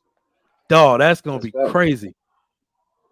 I think That's so. I think what happens is it's gonna be because when the apocalypse happened, post-apocalypse, what's left of civilization will have to kind of devolve, right? We'll have to devolve as far as we can go in order for basic survival, right? So the person's first instinct might be either to fight or flight, right? Is this a person I can trust? Even if you knew this fool for years in another lifetime, everyone's going to probably make alliances based on who they were before. Like, I knew you when you were this, and this. And those relationships will probably still maintain. But beyond that, when it comes to strangers and new people, it's going to be a whole different ball game of vetting, right? It's going to have to be some questions asked. It's going to be some background checks, not in the literal sense, but you know what I mean? Like, vetting's going to mean, do you know this other cat? Because this other cat is somebody I trust. If you're just a stranger walking in like highway to heaven, we don't know you a stranger, and you're an immediate perception of threat. So yeah, it's going to be a whole different ball game when that time comes. EBD, are you leaving us for the white people when the apocalypse comes? You gonna No, stick with us? no, I don't play that. Yeah, why would You I? rock with us. All I right, think it so like Casey, that. You're Hey, gonna you get killed. you talking to Django, not Steven. Nah. let me get this super chat read. All right, my man Big Ant says, as far as pistol goes, 6 Hour or staccato H&K. My staccato moves around like it's on ball bearings, man. That gun is high maintenance. I'm not taking no high maintenance ass gun out. As far as shooting, like, it's second to none. But that it's like a pretty bitch. You know what I mean? It's a You gotta Ferrari. take a lot of upkeep. It's a Ferrari. Yeah, they take a lot of upkeep. And it's a 2011. If you break one thing in it, the gun's done, bro. You might Oh as no, well. you don't need that. You don't need that. Yeah. You don't need The that. goddamn Ferrari. But let me get this question from Kay. He said, Trigger Mike, I had a question about ranking the importance of people in your tribe. Who is most important and least important? So that's the next question. I'm about to jump off for a little bit. EBD and Marcus, hold me down for a little bit. Uncle Jeff. Yes, sir. If you had to leave your I said that one already. Rank the most important people in your post-apocalyptic tribe. Make sure you include these people too, not just your family, but warriors, builders, stewards, which are farmers and food producers, and healers. Who in your tribe is coming along, and rank them in importance? Y'all go. Can I go first? I think that the moment you try to rank one the most important, you immediately start to dilute the tribe. I think they are all important. Every person that you just named, the healer is extremely important. The warrior Yep. is important. They're all equal. That's what I would do, because the moment I go, I'm the better, and it's like, why are you the better? It's like, yo, I can heal people. I go get the food. Yo, I plant the food. It's like everybody needs to have a spot. But go ahead. That's All fair. right, y'all go ahead. Yeah, I would agree. I would actually, out of those groups, if it's me, if I don't have any of those qualities, my quality would be to keep these within that tribe, keep each one of the sections at bay, like keep them in line, like That falls under Right, steward. That yeah, falls like under steward. like steward, like I'd be the right. steward, right? If I couldn't grow anything, I'd be like, hey man, I'd have to manage them too, right? I have to manage the warriors, make sure they stay in their lane when it comes to interacting with civilians, they making sure that they're in their place. Farmers too, making sure they're in their place, they're not doing anything shady on the side. Like because management is pretty hard, because you have to keep your eye on everybody, and everybody has to be kept honest, right? So my biggest thing would be transparency. Like if I'm going to punish somebody, everybody's got to see it. Okay, well, who are you? I gotta ask. Are you the leader of this tribe, or are Right? you Yeah, a that he member? sounded like a leader. I don't know Right. why. I don't know why, but that's always been for a while. I mean, maybe, but I've always had that thing where when I talk to certain people, they listen because what I have to say is important, and I don't speak that much. Come here, baby. I don't think in an apocalyptic Come down. situation, a guy of your stature would be able to be a leader. If I'm being honest. What's up? I think that somebody would try to brute force take that from me. I think I would try to take it from you, to be Yeah, honest, yeah, because I no, don't no, think. that's true. And I That's and true. I and I hit Yeah. you in the back. Yeah, No, Lee, no, that's once you try to no, EBD. no. That's true. That's true, right? That's true. I know, Like, It's but gonna be I'm very. telling him. no, It's warrior gonna be If we very pick mentality. hard. EBD, if we pick EBD, Go ahead. and Lee tried to tell I'm him in the back of the head with that. A warrior's got my But you back. see that. You see what I'm But saying? he not a war. But he not built like a warrior. I am. I'm more Okay, built but like I a warrior am. than him. But But warriors So the I thing follow is, am. orders. And Warriors follow you orders, trying to take orders. but and hold up. other You trying to warriors. take rank. Y'all trying to make this go somewhere else. All I'm saying is that No, you you trying kind to of make it first go you somewhere No, else. no, no, no, nah, no. cause Finish your point. all Finish I'm your point. saying Go is ahead. first you spoke of how it shouldn't be a leader, and then I think is it George Joffrey Jeff. It's Jeff, man. Jeff Jeff. Jeff, Uncle my Jeff. Jeff. bad my bad Go yo, ahead. and then Jeff made a good point. Jeff was like, yo, so who are you now? Are you the leader, or are you what's the first name that you called them, not a healer, Stewart. Stewart. a Stewart. steward, right? So are you a healer, or I mean, are you a steward, or are you the leader? And it kind of sounded like you started to become the leader at some point. He was like, I'm gonna discipline them in front of everybody. I'm like, damn, That's just what something I six would do. six dude? But I'm saying, what 6'6" dude gonna let you discipline them? Like, Well, imagine we got the Warriors, here's 6'6" dudes. That's here's all how I'm that saying. Like, works. I'm going to be trying to make it about me or you or nothing. Yeah. But Here's how that works. Mhm. It's not number one. From what you were talking about, it sounded like to me, Go ahead. EDB, is that you're going to have to be selected to do that by a leader. As in, let's just say a warrior leads your tribe. Mhm. Well, he don't have the time to have all this shit done. So you have to have the power given by him to delegate, which means your power is only in power as long as he is. right, yeah, That that Uh, makes makes more sense. sense. That makes sense. So you would more than likely, and as long as you didn't, as and here's the hard part, you got to be the one that leads with diplomacy, because the problem starts when Lee is in charge of the Warriors and you answer to a leader of a tribe. Let's just say it was me, and the leaders you start having issues with jealousy or issues with pulling rank. You got to be very careful to be very diplomatic. You got to be diplomatic, and when the punishment from 2 to 6'6", dude, here's how that works. We have a tribunal. All the elders get together and seriously examine this shit, and we listen, and it ain't no court of law evidence, inadmissible bullshit is gone. We listen, and what we decided is what we decided is. And if whatever that punishment, it ain't gonna be, we ain't gonna have you out here on no bullshit. We need you. We need you. If we in here, it's about something. Nigga, the world is trying to eat us. Can Right. we leave that fucking bureaucratic corporate bullshit? All that's done. All It's that's all done. done. Did we It's just see done. it die? It's Let's done. knock that shit off and figure out what our goals are, and let's achieve them like men. Let's get this shit done. And if you in the way of that, now we got problems with you. And everybody got to respect everybody. I couldn't be the leader to spit them words out if I'm constantly playing favors with Lee. Right. If I'm constantly playing favors with Mike. Right. I have to be, Lee is in charge of Lee and Mike run my Warriors, bro. What we had to, they are my joint chiefs of staff. as are you.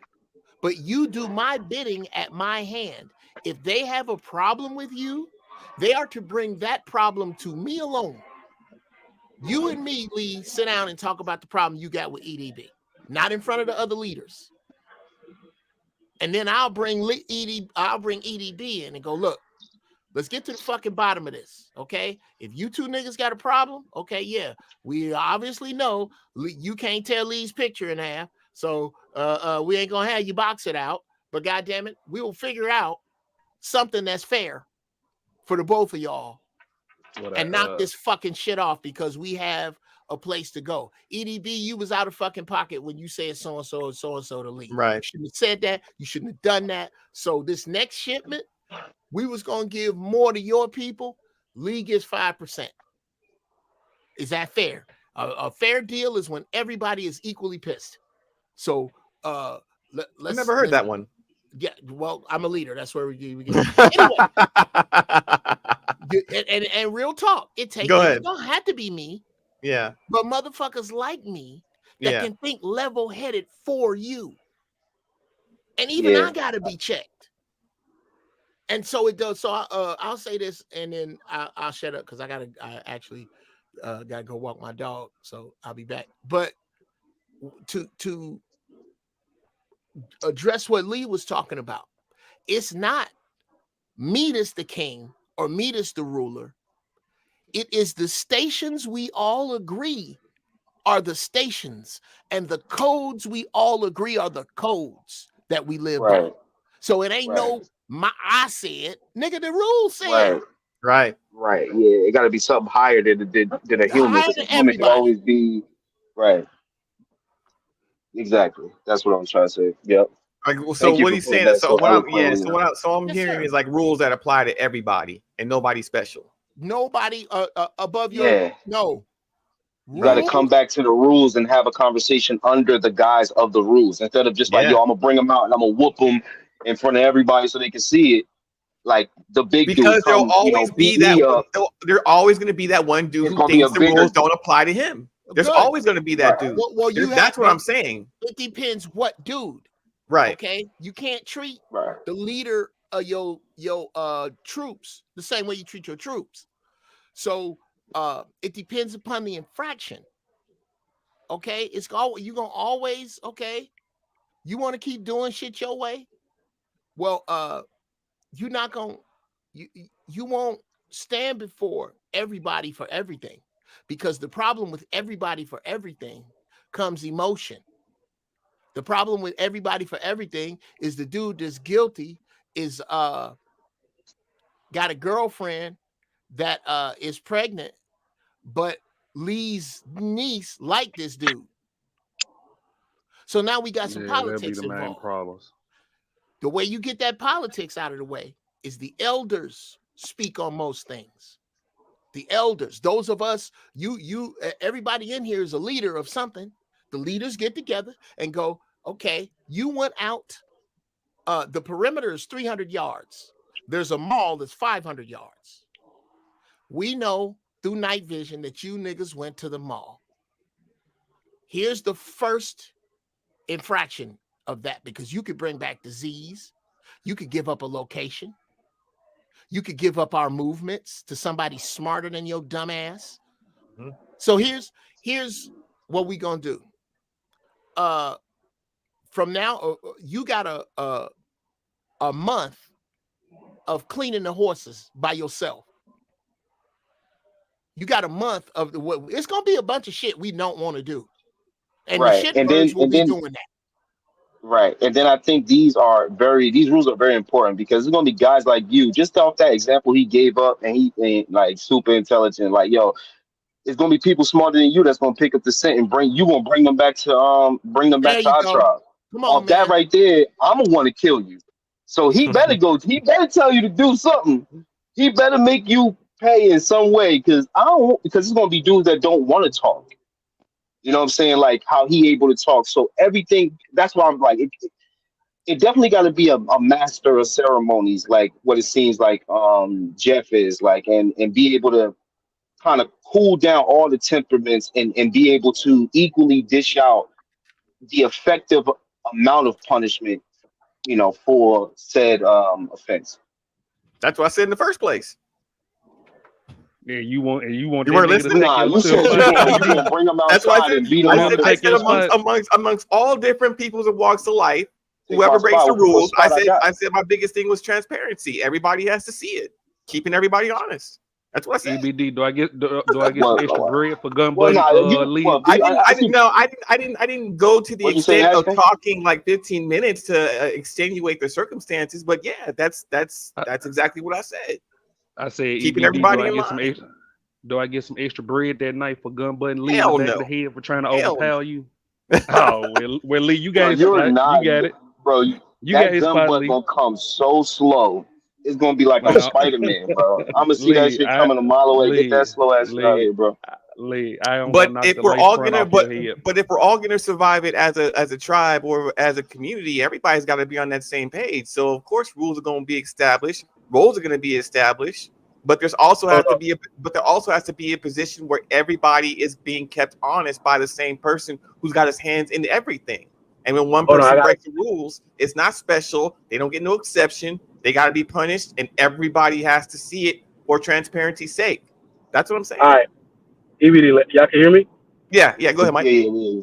I got a question for y'all. I gotta ask because Marcus is here. Can you keep up this race war bullshit during the apocalypse? Can black people survive on their own That's during the why we apocalypse? got EBD, so we can be cool with the white people. I would say okay. So here's what's gonna happen. Here's what I think is gonna happen. There would be a race war, I do believe, but being that no one really runs as fast or jumps as high or can outthink as much, I look at not only the future, but I think about what we've actually survived, during our tenure here in America. I mean, the intent of this entire country was that none of us be free. So in 2023, look what we've been able to change without, we've had a civil war, we fought in every American war. So, and we're still here. But we not free, dog. You gotta be honest. We're not free. We speak their language. If you're We use their currency. right, we live on their land, which they stole. Let's try. Why don't we try free? They've given us a intelligent facade of freedom, like the Matrix. Can I Matrix say is the something? perfect movie. What about free-ish? Can I add to this real quick? You can say free-ish. You can say we're 95% free. You can even say that. But at the end of the day, okay, we're not that free. I agree. That's why I said I can use the term. I'm in moderation, free-ish. I mean, hey, I'm just saying, like, that was about to be your argument. Is that? Go ahead, Kay. Sorry. Yeah, I don't think there will be a race war because one, there will be no borders, right? And right now we're dealing with immigration. So all the people that's in the South America, they're probably going to come to America in like masses, just to be on this land that has like a lot of infrastructure in the South. That's why I love the North. Shout out to the North. Y'all got to get up. Y'all really don't know what's going to happen in the apocalypse, huh? That's a good point. Y'all got to worry about women camps. Y'all got to worry about them people that eat people. Bro, they dropped 100,000 of them all from Houston, Texas, into New York. 100,000 from Houston. Oh, you're talking the migrants, the migrants. City or something. Yeah. Like, they dropping them off everywhere. Shit, crazy, man. Nah, I know you watched the apocalypse movie. I don't think you got to worry about no women camps, bro. I really don't think so. Not at all. Not at all. Come on, EBD. I know you watched all that feminism will die in the middle of the night. Where are the men? Where are all the men? They're gonna have that little feminist camp where men. And see how long that lasts. They can hold it down if they know how to set it up right. If they know how to create booby traps for you motherfuckers, y'all step in. They gonna use 5 men, a group of special ops, and they're all done. They're gonna use and they're all done first, and then they're gonna whack them. All right, bro. All right, they all done. Whatever. I'm just saying. Yeah. I know, but we always get to this conversation of like, we're more dominant than women. Are we not? I'm not. I don't know. In a time of need, no. Cause what you gonna do, EBD? You gonna? I can't have no baby, dog. And if I could, I would just choose to just be like never. They do that shit. They're crazy. Everyone's they're crazy. gonna need protection, right? The Women are agriculturalists, the badass, bro. scientists, the Women are healers, badass, dog. Women are badass. I'm just gonna leave it at that. Now, the first thing I'll be trying to do is find a secure location where we can monitor the points of entry. Then from there, Okay. I would try and find renewable water filtration sources because we can go longer without food than water. And Right. then assess that and then take a real accurate inventory of everybody's skill set. From there, we can partition off who has skills that can be utilized on a day-to-day basis and whose will be more long-term, such as the farming and those type of things. Then we would have to locate points that have the resources we need that might not have been taken up already. So like flower shops and those type of things, they might be a good source for what they call grandfather seeds, not grandfather seeds, the heirloom seeds, which are the fruits that produce seeds, fruits and vegetables that have seeds that produce fruits and vegetables. So we can get some type of agriculture going. I would just be thinking about, the hierarchy of needs, Where would right? you do that at?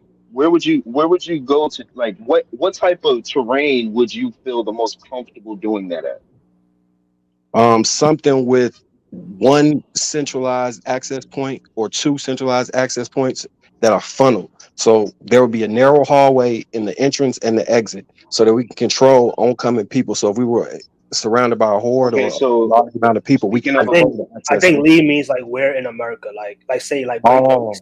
Like right. would you set up by like the Mississippi or like something like that? There's like Right, 7 right. Great Lakes And that would we it be have. So I mean, we could. I mean, that'd probably he be the did most kind of optimal, maybe. right. Yeah, no. Yeah, he did Honestly, kind of like, answer the question, but he basically saying he'll be in a building. So yeah, you'll be in a structure, which means what? Like, would you try to be in a city? And let's say like the city has like a one-way street, and it's like just a huge building there, and you right. can kind of like. So Right, that's Like okay. like something with Manhattan, control, So some with a control entry and exit. So if we had to escape, we could get out, and like if Manhattan or we could Staten see Island. people coming, so we could have the higher ground in battle, so we could see people coming from a further distance and have higher ground, I agree with you. a better What I agree about with you. shooter position. what about I'm a going place into the like mountains, bro. Preferably, You already know Jersey got the mountains. New York got the mountains too, but Jersey, I'm going to the mountains. I'm not We is staying not in no going back to city, New bro. Jersey, Lee. you know All the what would people be who live in probably a really good all place. the people who live in small towns ain't going nowhere.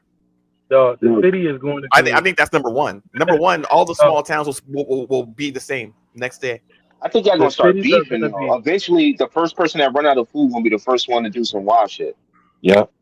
Right? Yeah. Yep. So Yeah. That's the I people agree with that that. eat want to say people, this. Lee. Oh, what were you saying, Mike? I just want to say this just in case nobody called it. Marcus is on my squad, so fuck that. He ain't on y'all. The rest of y'all squad. You got to pick EBD your on my starting squad until five. he start trying to sleep with I all the was women. gone. I was gone. Did I make a squad or did you The niggas kill women me? gonna want Nah, to sleep with me. It's No, probably gonna no, be my no, fault. no, no. Nah, We you didn't more than tease likely y'all the What were you last saying? pick. I said you EBD is on my squad EBD, too. till you start trying to sleep He's with gonna all the women. repopulate the earth. I already called EBD. You can only be No. on my squad. Look, you can only be on my squad if you know how to use a motorcycle. If you don't know how to use a motorcycle, you can't be on my. I'm out, bro. We putting on helmets, Who we you putting think on you is, gear, nigga? and we going to the mountains. That's it. If you can't, yeah, that's it, bro. Listen, they gonna clog up all the highways. They gonna clog up all the roads. They all gonna have guns. It's gonna be the ultimate road rage out that bitch. Everybody gonna start shooting at each other. They never gonna make it outside these cities. I'm telling you, all the cities gonna be. You see it in all the apocalypse, and it makes perfect sense. And America made their city to be a car-driven like country now. So everybody gonna try to take the highways. The highways gonna be fucked. They gonna start shooting. It's gonna be It'll crazy. It's gonna be be a war. it's gonna have to It's be gonna be 50 beautiful. I to want to watch it. 100 years, 50 to 100 years before we get to Mad Max. I mean, after the apocalypse, you still have an infrastructure, right? Relatively. I mean, there are some things because there are more things that are underground than are above ground, right? Okay, So there's so you at least have shelter at the minimum. We got Right, 90 naked when days y'all before try it to. devolves into that. We got You said 90. We have I 90 don't. days. So you got to think about the perishable foods, right? Once that right. runs out, then we'll be in Mhm. trouble. And chaos ensues when that happens. So people tend to get, like Lee was saying, real erratic when no food and stuff is happening. So if all the perishable food gone and we had no way of renewing it, we gonna be in defense mode at that time. Or or offense trying to gather the resources we need. Okay, well, that's why I keep saying right now, and That's I to just go want on offense. EDB. I don't know where you getting 50 years.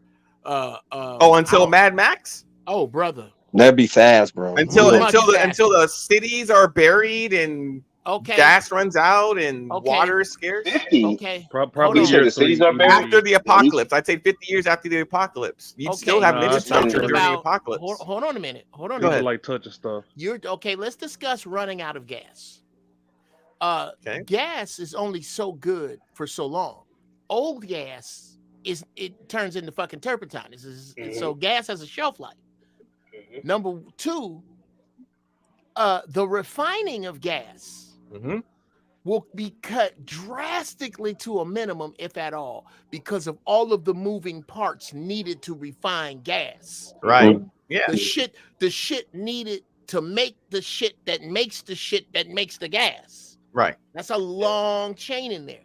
Yeah. The consumption of fossil fuel, the animal that is the modern man, and how fast he eats up gas, bruh. I don't know where these reserves are. I don't know what this refinery is that you have that's running. You know what he's talking and about? once you run that refinery, everybody wants that gas. So what you gotta get back to is kind of what my man Lee is talking about.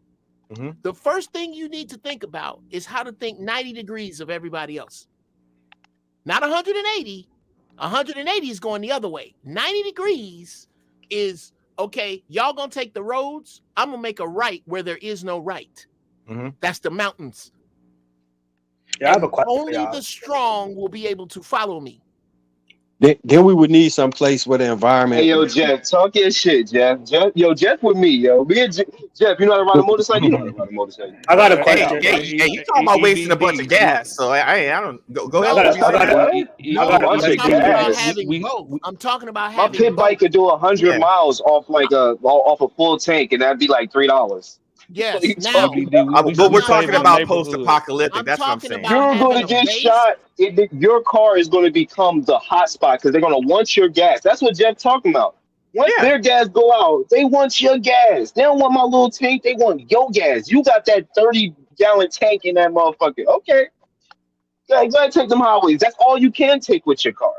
You can't follow me. So you guys have I'm no not faith. taking the highway You with guys y'all. you guys have no faith that we would not come and collaborate and probably coordinate if we know how humans are, but we can't so you don't have no faith in we could dap up, we can shake hands, but you gotta get the fuck on.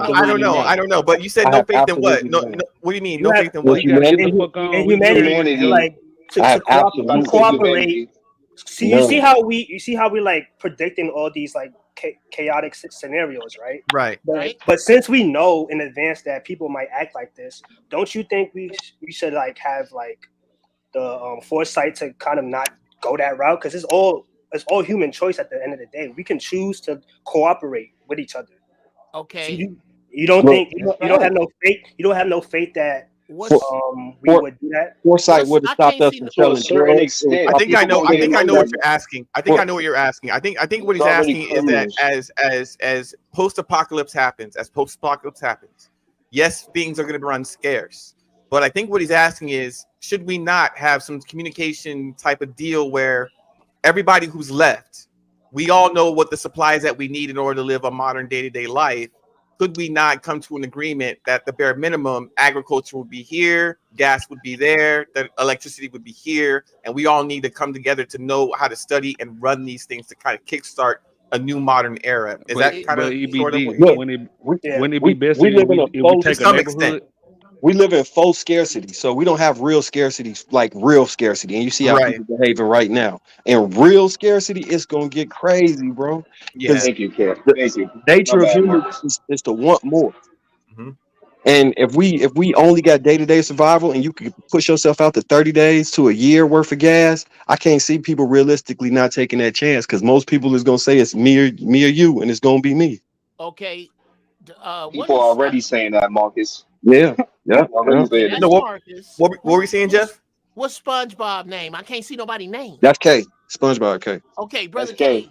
Yo, Brother what's up? K, what you're discussing is what I keep talking about every other show I'm on, and niggas ain't listening. You need to find the 9 men who think like you that are close to you, so that you have some sort of structure when the starter pistol goes off. 20 minutes after the dollar collapses, 20 minutes after the big earthquake, 20 minutes after the grid goes down. Who are the other 9 men trying desperately to get in contact with you so y'all families are straight? Yeah, you're right. Mm-hmm. So yo, let's say That's now. Jeff, let's say Yes, sir. that.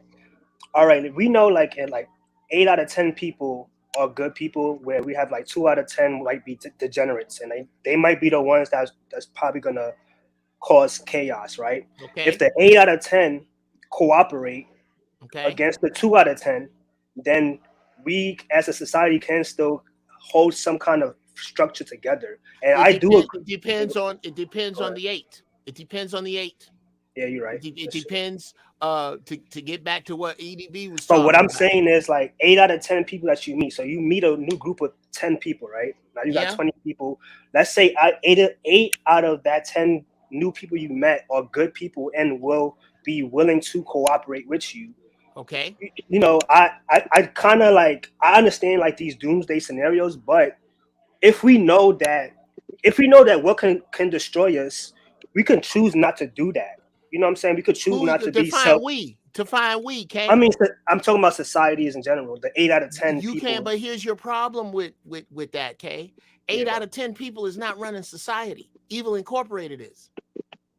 So you're talking about something totally different. But I'm talking about it sounds like you're talking about either the ability to dodge what's about to happen, to alter what's about to happen.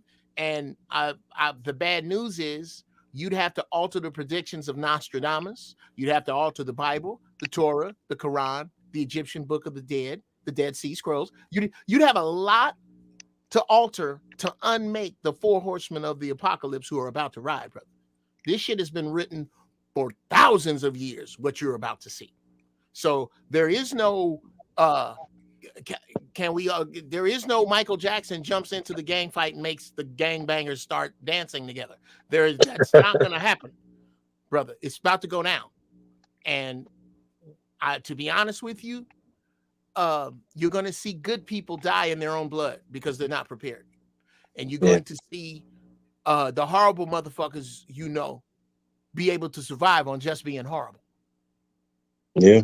But out of every kind of apocalyptic end of the world, the end of one world is the start of a new one. Absolutely. Right? It isn't the one that we thought it might be. It isn't the one that we wanted, but it does come out. I mean, humans are resilient and do rise out of the ashes. And there's going to become a new type of leadership that offers people one choice. And that's either you can stay as savage and as desperate as you are, or you can come along back to society and humanity and work with us. Yeah, but chaos will have to ensue first before we get. It does. It will. Oh, it's gonna, brother. It's gonna. Like nobody's saying that it's gonna be kumbaya after the apocalypse. No way. But what I'm saying is sooner or later, what tends to happen, what always happens, and take your pick in any type of year in history, leadership comes about. There's someone that there's someone that speaks not to just his tribe, but to other tribes that makes things work. And that takes talent, patience, skill, all those things that you see in the leader, right? But the first thing it takes is a vision. It's, hey, this was yesterday. We can never go back to yesterday. We can only deal with today, tomorrow, and next week and next year. And this is what I'm saying. This is what I would say. Speak to each tribe and each leadership and tell them, hey, all y'all got choices. Y'all can stay warring. Y'all can stay fighting over these resources, or y'all can come to an agreement, have this table, sign this document. We'll all abide by the same set of rules, and we can do business, and we can get the hell on with our lives, just as we has been before, without having to become savages or cutthroats or anything like that.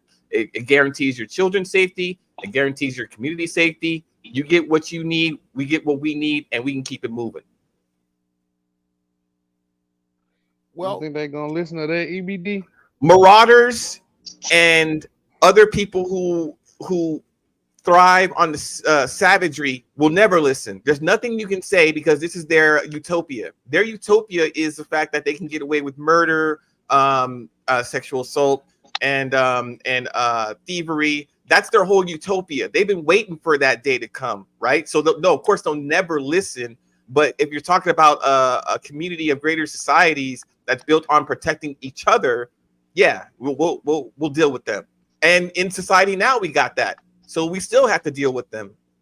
Modern society or civilization or apocalyptic, we got to deal with them. Yeah. Hi, guys doing? How you guys doing? Hey, Mr. Hello. Ikene. Yeah, what's up, Oh What's guys? up, shit. brother? Yes, Yes, sir. I'm doing good. I'm doing good. I'm just listening to you guys. But let me add to what EBD is saying, right? You gotta look at it this way. The Western experiment is an experiment that protects evil and bad men. Because you got to see that throughout Western culture, they've always needed the bad men to do the Western deeds. Whenever they want to go into any community to commit crime, they have to use the bad men. So the system is set up to protect those bad men. Let me take you back to African civilization. Ikane, I ain't sitting in the heat with no air conditioner listening to no speeches now. You gonna have to wrap this up when the apocalypse comes. Okay, no problem. So let me take you back to the African civilization, right? Bad men were uprooted.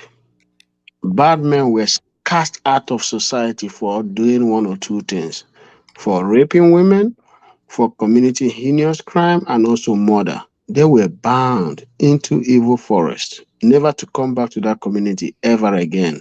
In fact, people were punished for telling a simple lie. Mhm. Because it was like that throughout culture. So there were always certain situations where bad people were cleansed. So that is why you see, when the West brought evil to Africa, Africa didn't know how to treat it because they never, in most of this community, cast away evil. So evil didn't flourish among them for a long time, for centuries. So seeing evil for the first time, they weren't equipped to deal with it because they never witnessed it. You can't deal with what you never witnessed. They didn't have jails. They didn't have jails because crime were not committed. They didn't have old folks' homes. That's right. So all those things were They not. didn't have jails or because they didn't have a system in place yet. You can No, argue no, that no. the Europeans brought a certain system to Africa, and No, you can't. I think. I think. I think. I think. I think. I think. you I, literally said he literally said that you guys didn't have jails, but we know America didn't have jails for a long time either. this is what they have. This is what they had. They had what they call evil forest. Evil Right. forest was like a jail. That's where most of those evil men were casted into. So when they go to evil forest, bad things might happen to them. But a lot of these people, when they go to when they are casted into evil forest, they end up, moving on because and this is what our ancestors thought. They thought that those men went to evil How forest. efficient is that type of system to jail? That's what I'm trying to Better. explain to you. If you It's let me not gonna. finish, It's not gonna work. You know what I'm saying? Go ahead. if you let me finish, then you're going to get what I'm saying. So those men were cast into evil forest to go and perish. But some of these men have survival skill that make them to flourish and move on from those evil forests. And which men are built to survive. If you put a man in a very bad in an awkward situation, he will fight for his life.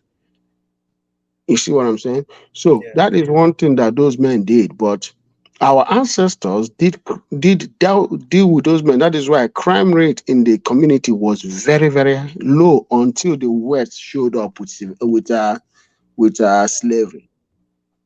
and and after slavery was colonization.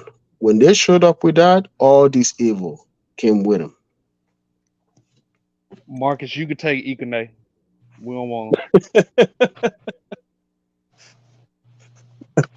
You hear me, Marcus and E? Since y'all picking all the good people, y'all can take Ikane too. Yeah. Hang on. Marriage, sports, and politics fathers. League going to frag whoever's in charge. I just had to read the super chat. I want Arpain on my team. Okay, hang on. I know. Marriage, sports, and politics. Again, hang on. The women will have a whole simp army protecting them in the apocalypse. Their form of payment will be unmatched. That's hilarious. That is funny. Simp army men. What does that look like? A simp army, army They're of all simp. they're all like color coordinated. They're all You like beautiful LGBT or queen. something. Oh, Yeah. hell, the beautiful queens. All right, Mhm. so we got a new question at the bottom. We got a new question. What happens to simps during the apocalypse? Can they protect women against the savages? I want Marcus to go first. Absolutely. Because you called me a simp, right? So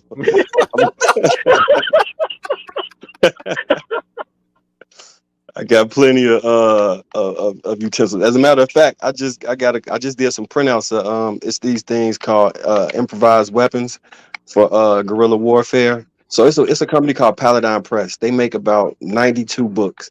And they're all specialized things. So like you could take shotgun shells, a mousetrap, and rubber bands and make explosive devices and bombs. You could take like gasoline and I'm gonna need you to styrofoam. leave that in the text in the chat there, young man. Yeah, I got you. Paladin Press. Give me a Paladin second. I'll Press. put it in. Oh, you can type it in. So they teach you how to take raw materials like stuff from Home Depot, so you can make SMGs, open bolt SMGs, submachine guns. They also teach you how to make smooth bore weapons. It's a gang of things. So when guerrilla armies or armies were fighting for coups and didn't have the weapons they needed, the CIA and other groups would create these engineering books to use household materials or readily available materials to build weaponry. So we can use that to protect the women and children and arm them. And how to make improvised gunpowder Okay. so we How can to have rip bullets off to a reload. I'm looking on eBay. How to rip off a drug dealer. 1984 Paladin Press. This book is $15,000. What? Well, you look. So I got all the books. They in PDF form. You can just grab like the What? Paladin Press illegal books, right? So you can get them in PDF for free from one of these little sites. You know, You the little lying sites to that one be them online. sites up, Doc. I'm looking right now. These Paladin So books is the they, shit. yeah, they are. They also got military like so all the military guides for the proper cleaning of all the weapons that exist, the gun reloading ammo ratios. They got the grain amounts, how to make different poisons. They also have the ones for antidotes and improvised medicines. Um what is they got Uncle Fester's drug lab is in there too, so you can make all the drugs you need, be it medicinal or recreational. Test some of this shit out on my ex-wives. Now, what is the answer the what happens to simps during the apocalypse? I have a prediction, but is anybody else gonna cover that? Does anybody And the second part is can they protect women against the savages, the simps? Okay. Well, I guess since I'm talking, I'll take it. What happens to simps during the apocalypse? Can they protect women against the savages? Absolutely. Gentlemen, do not be deceived. Most simps are in high places. Look at all the high place simps that's showing themselves right now. Simps have access. Simps have know-how. Simps ain't a bunch of limp-wristed motherfuckers. What simps lack is mind power. So it's gonna take a while. I don't know how long. Not longer than a couple of years. But the very backwards ass butterflies and Easter grass logic that they try to uphold is going to eat them from the inside out. You cannot lead people with that fucking dumb shit that simps try to protect. So you are going to watch simps be eaten at the hand of foolish women. That's what I think is going to happen to them. I agree with that. Also, I mean, what is Sims for anyway, if not to uphold the ego of a woman, right? Not, I mean, but for any kind of survival purposes, what can they bring to the table? And if it's because at the end of the day, we're talking about men, and men always have like a use or a purpose. I don't give a damn who you are, even if it's the apocalypse. You will make yourself useful. We can take we can take as men useless people, useless men, and turn them into something that's like a necessity, right? Either because when it's survival mode, there are no such thing as useless people anymore. Well, Yeah, maybe that's some, what maybe I agree. I agree with that. maybe some of the ratchet women that ain't like are in shock and they don't believe it and they're still they live in the land of delusion. But when it comes to men can at least fall in line to serving a greater purpose other than themselves. They do need to protect their families. They do need to protect themselves, and they will acquire skills that are necessary in order for the world to keep on going. We can train other men. I'm not training one EBD, simp. did I you won't not train a see simp. Curl and Pastor on The Walking Dead? They was useless. Say it Jesus again. Christ. Not wait. Say those names again. I said, did you not see Curl and the Pastor on The Walking Dead? They was useless. Oh, the pastor, Father Gabriel. Mm-hmm. Look what he is. Look what he is now. He's a sniper, bro. He'll take you out. I thought he was blind. I started watching it. No, he has one. He has, zombies. bro. He has one blind eye and can mess you up. He'll talk about the Lord and cut your throat while doing it. He started sleeping with the Latina. That's how he We turned talking into a about the one sniper. that lost the leg? No. That's the bald-headed preacher. The bald-headed preacher in The Walking Dead. What's it? You know what? I shouldn't even be talking. I'm so far behind. No, I know, but the reason, well, I love that show. I hated it at first. I was a skeptic because I'm a horror fan, so a miniseries that's about zombies, what the hell? But then when I started watching it, I think I watched the third episode. I'm like, okay, I got to see the first episode now.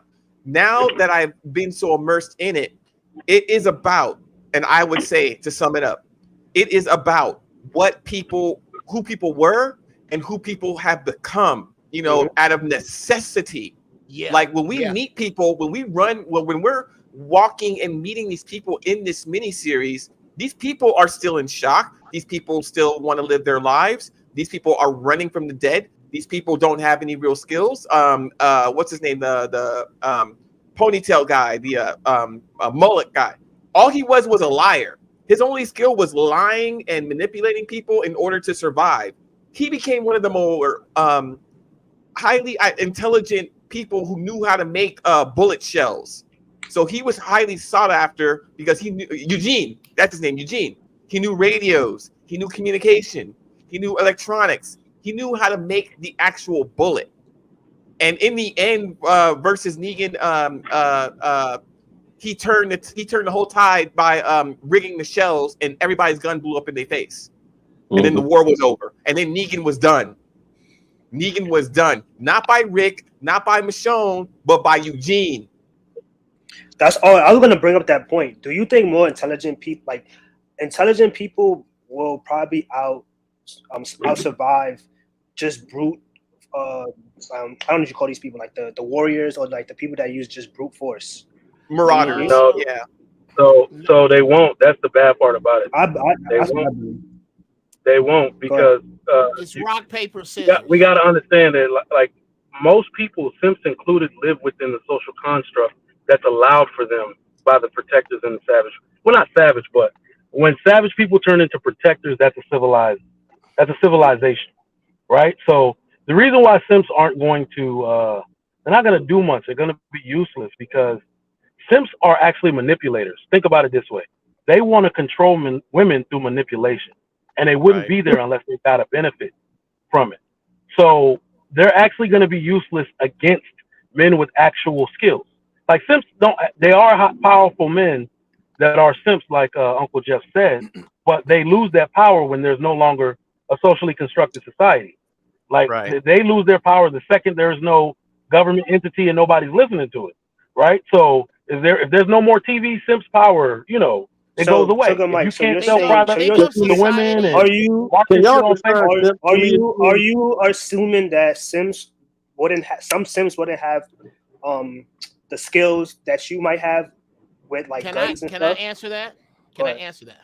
Yeah, go ahead. Let's put it this way. Take Monopoly, for example. It doesn't matter how big a simp you are. It doesn't matter how macho you are. It does matter if you kind of play before or if you're smart.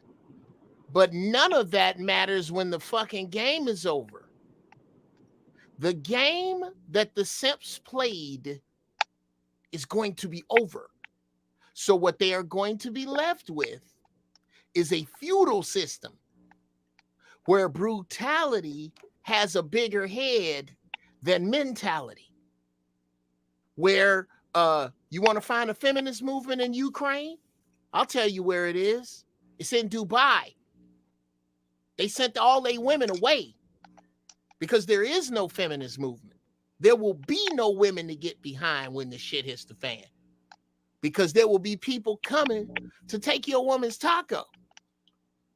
There will be, as black people, just in your skin, you have the following enemies: the CIA, the FBI, the local police, the white supremacists, the biker gangs, the Mexican gangs. These are all visible on-site enemies.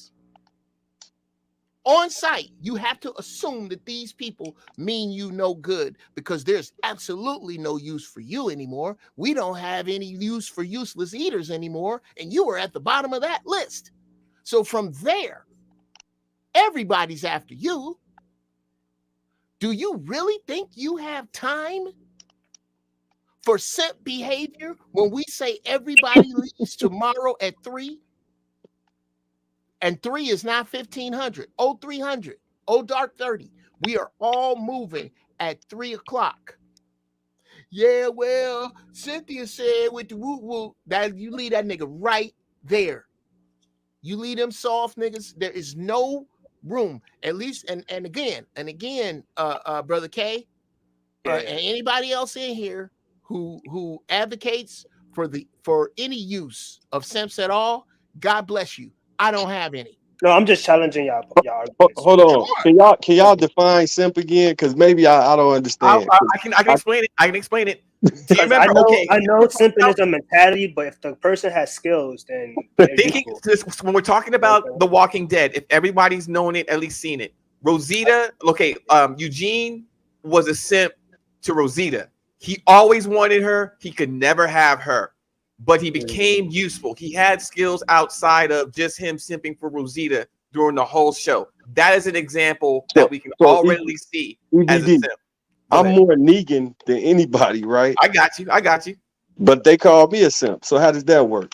Who is all right? Wait.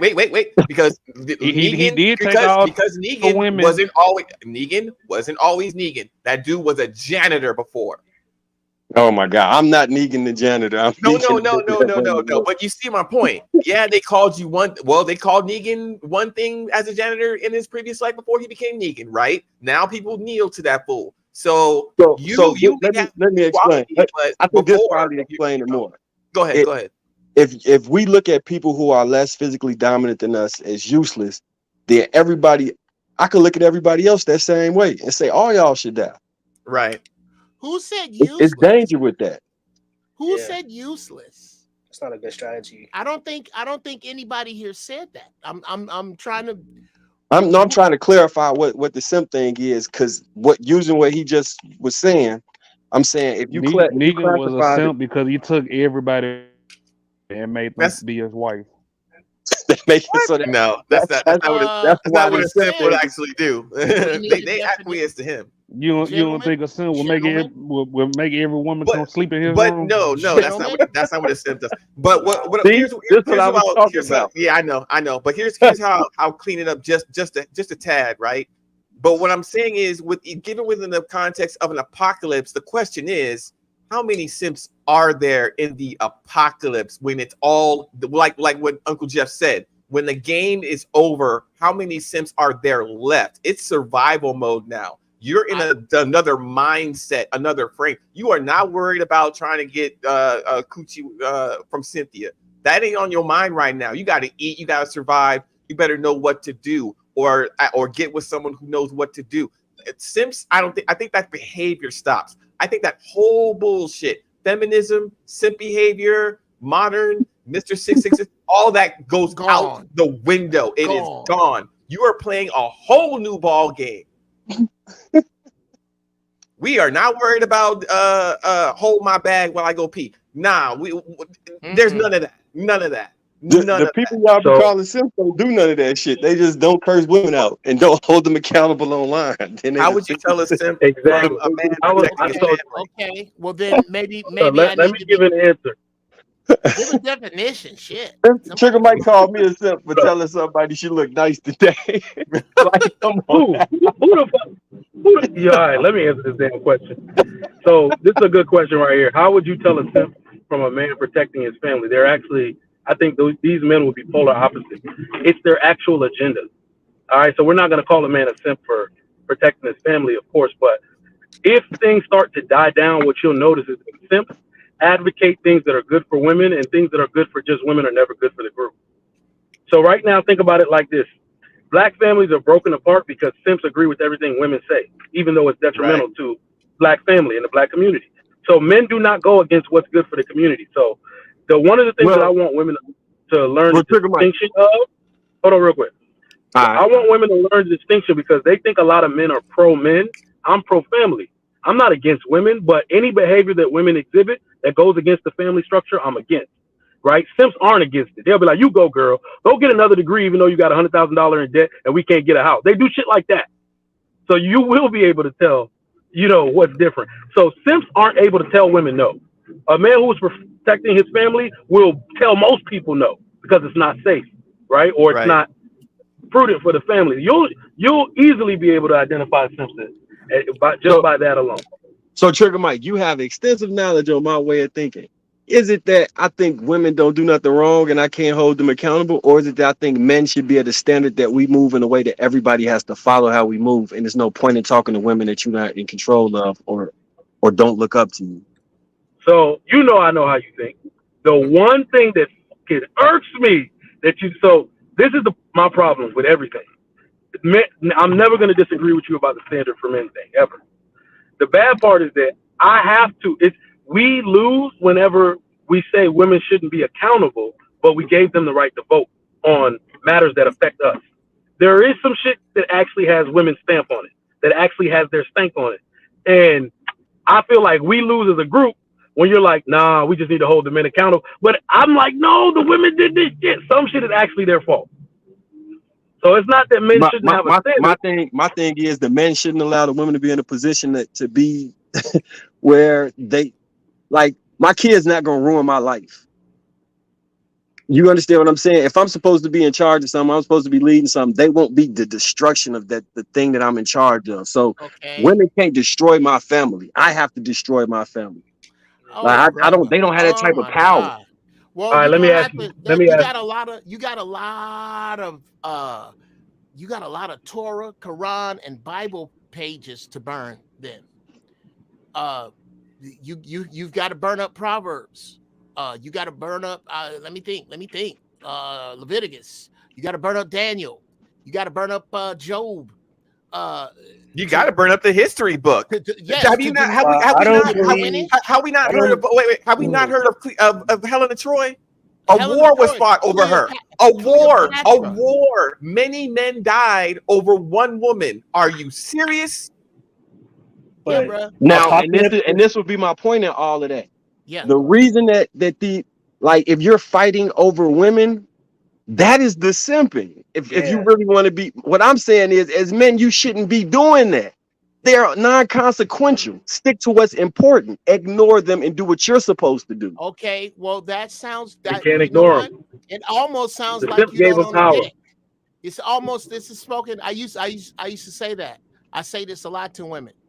Spoken like someone who doesn't own a dick. What? Come on. Here's my point, bro.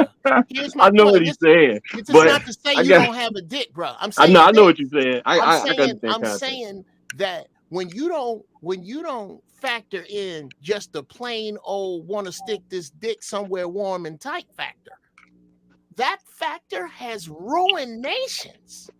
That factor, brother, said the Samson and Delilah story would not work if Delilah was ugly. You guys are explaining like the cause of something, but the apocalypse is caused by something else. It's not a decision of a simp that's causing the apocalypse. The apocalypse is happening now. Everyone's in a in a primal state of living. Wait. Now that you mention it, now that you mention it, maybe the apocalypse probably was because you guys are caused by talking about a mentality versus yeah. The skills that humans have, and I don't think the mentality of a person is going to matter. Of him being a simp to women is not going to matter in an apocalyptic setting. Absolutely. You know That's what I would. That's my kind of point of view. My point of view it might. Let me just this last point. It might come into play when you're trying to form a government again. Maybe. Right. Well, what the hell else do you think we're doing? No, but the apocalypse is happening. In the apocalypse, when the shit hits the fan. When it's over, when you're world building, that's not an apocalyptic world anymore. That's post-apocalyptic. Exactly. Gotcha. And all the simps that haven't burned should be. Yeah. I don't want to have anything to do with a man whose logic can be swayed by a woman's emotions. That's what I'm saying. If a woman's emotions can sway your logic, please step the fuck to the left. I want nothing to do with you. I 100% agree. That's what I'm saying. We agree with you. That's literally what I'm saying. I think in the New World Order, I think it's safe to say that there will be men at the table. I mean, we just can't guarantee, number one, 100% that everyone's on the up and up unless we're all agreeing on the same level with some vetting. And number two, for the simps who are like trying to acquiesce to, women's this or that, we'll be able to tell that right away through the language that they use in order to describe what should or shouldn't happen. Like, wait a minute, we're not talking about being comfortable right now. We're talking about being functional right now. You can leave that couch stuff somewhere else. Right now, we're trying to establish a government. We're trying to reinstitute power. We're trying to institute water. The question says during the apocalypse. Okay. Oh, well, let me speak to that then. During the apocalypse, right? You're going to go to only the people that can protect you, and simps are not going to be anywhere in sight because women understand and put those people in friend zones for a reason. They don't feel safe and protected with these guys. You wouldn't know who to simp until we are forming a government because you're talking about ideology. Well, what I'm saying, you're talking about like the ideas that people have, like when America was first forming the country, they had two different thoughts of ideology. That's when they was forming a government. But when they were in the Revolutionary War, when they were in the war, everybody was on the same side. So during the apocalypse, I don't think you're gonna know who's the simps until after the apocalypse. You get what I'm trying to say? When all the shooting's done, hold on. We know who the simps are already. What kind of hiding are they gonna go into? I get your point, but I think you guys are like fast forwarding to you already know the people exist in the world, and you're just trying to get rid of them before you start the government again, some shit like that. You know what I'm saying? Here's what I'm saying. I'm saying that the emotional, erratic, selfish, mental modus operandi required to be a bona fide simp will not serve you in the event when the shit hits the fan, because you're going to make simp decisions, and those simp decisions are going to get your ass ate up. That's what I'm saying. Can you define what? Well, yeah, I guess your definition of simp, I don't think is the one Trigger Mike's trying to say. They just use that term loosely, I guess. It is a looser term, but the red pill definition of it is a man who's endlessly trying to pursue sex with a woman, and that woman is not giving him any sex in return, but she keeps him around to feed on her ego. Okay, let me take that to so if that's the case, I get more sex than I know what to do with. Honestly, I don't have to do nothing for sex. But who's thinking about getting sex during the apocalypse? Exactly. Here's a real scenario. You know what I'm saying? Go ahead. Okay, we all get together, the five of us. We agree. Us and 4 other units of 5 say that as a group, we gonna all roll in strength. We know where our guns are. We know where our shit is. We got to get out of here because we found out through a cousin in the army that the army is going to be rolling right through this town tomorrow at 8:00. Mm-hmm. Okay, that means we need to be burning gas or moving at 3 a.m. Okay. Well, one of these dudes' wife's sister ain't gonna be up here from she's coming 90 miles away. Mhm. She's supposed to be here because she know we moving at 3. Here come 2:30, we ain't heard from her. 2:45, we ain't heard from her. 3 o'clock, it's time for us to go. Here come that dude's sister wife, or that dude's that girl's husband. Fellas, I'm wondering if we could if you can't tell me, first off, if you just now telling me that something that was supposed to make us late, you get to stay here. Fuck you. I don't want your leadership. Number 2, you should have came to me 20 minutes after your wife came to you with this and said, look, my wife's sister's coming up here, but her husband is a dentist. Her husband is an electrician. Her husband is a carpenter. What does her husband do? If we are slowed down because this fucking heifer friend of yours, we got to wait for her to waddle her fat ass along to be a casualty, and you going to make us wait for that? That's a simp choice. I vote that we cut your ass loose right here. And I would call a vote on your ass. And if you follow this, we'd shoot you. Yeah, so stuff like this would not be so again. Oh yeah, that's happening, brother. I guarantee you, simps that run families are gonna have problems like that. I will not have that problem. We leave at 3, and I don't give a fuck if it's my son. We leave at 3. Have your ass here at 3:05 and see what you see. Yeah, I operate in a similar fashion. Exactly. Maybe Simps don't. Simps do not. Oh. And they are going to die. Them in their ways. And that's a prime example of a group of people dying over some dumbass wait for my sister shit that some man's logic was swayed by her emotion because he didn't want to deal with her mouth. So that is actually the logic behind the question. Remember, I said simps lead through or they lead with manipulation. Men lead with control. Women hate that fucking word, but in a post-apocalyptic world, all of you are going to want to be controlled by the most dominant, most competent men you know. He go where the fuck he say go. He say close the blinds, shut them shits. He say get down, get your ass down. All of you will be under the thumb or the control of a man who knows how to protect. That's it. So it's like, just like you said, I couldn't have worded it better. Any dude that wants to acquiesce to a female's feelings or logic instead of his own, there's no need for this dude. Get him the fuck out of there. Especially after we've made it. Here's the whole point. The leader is who you pick to tell you no. The leader is who you have picked to tell you no. And guess what? Guess who the leader has to tell no most of the time? Himself. We all have to fall under the yes or the no that the 6 of us made. We made it for a fucking reason. We didn't just pull this out of a hat. The shit has hit the fan. If I talk to Mike and Mike said we got enough weapons A, B, and C to last us 4 days and the trip is 3 days away, but there's a storm coming, so we need to leave at 3. Fuck Brenda's sister. Mike said we leave at 3. Yeah, because you gotta keep the group survive. The group and the whole group. Now, what happens if I'm the main leader and I start listening to Mike's sister's husband? We get caught in that storm. But you, as the leader, but as the leader, you wouldn't listen to him. You know what I'm saying? No. And most men in that situation wouldn't. You don't get to do that. Go ahead.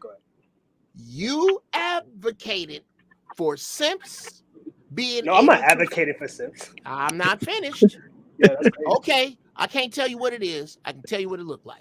And it looked like you were advocating for simps being able to thrive before or after the apocalypse as opposed to during. However I have that misworded, I believe everyone listening understands what I understand. That's the only reason we're having this conversation. And the scenario that you just brought up makes sense during the apocalypse, and now I get your point. But the arguments that you were making before, it was sounding like it's a mentality of a person, and during the apocalypse, everybody's first inclination is to survive. So that's like the primary objective is to survive. It's not to simp over women or try to get sex from women.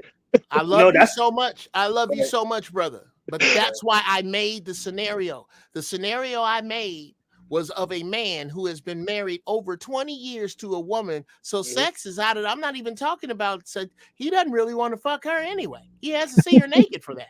He doesn't want to do that. But then Marcus kind of asked you, what's the difference of having protecting your wife, your wife, your family, simping? Well, I don't even no, I wasn't asked that question because I would have beat Marcus. You didn't. Yeah, Marcus, you didn't ask that. You didn't ask me that. No, I didn't ask that question. Somebody did ask the question because the question was, can you tell the difference between a man simping or protecting his family? That was the generic question. Yeah, something like that. Yeah.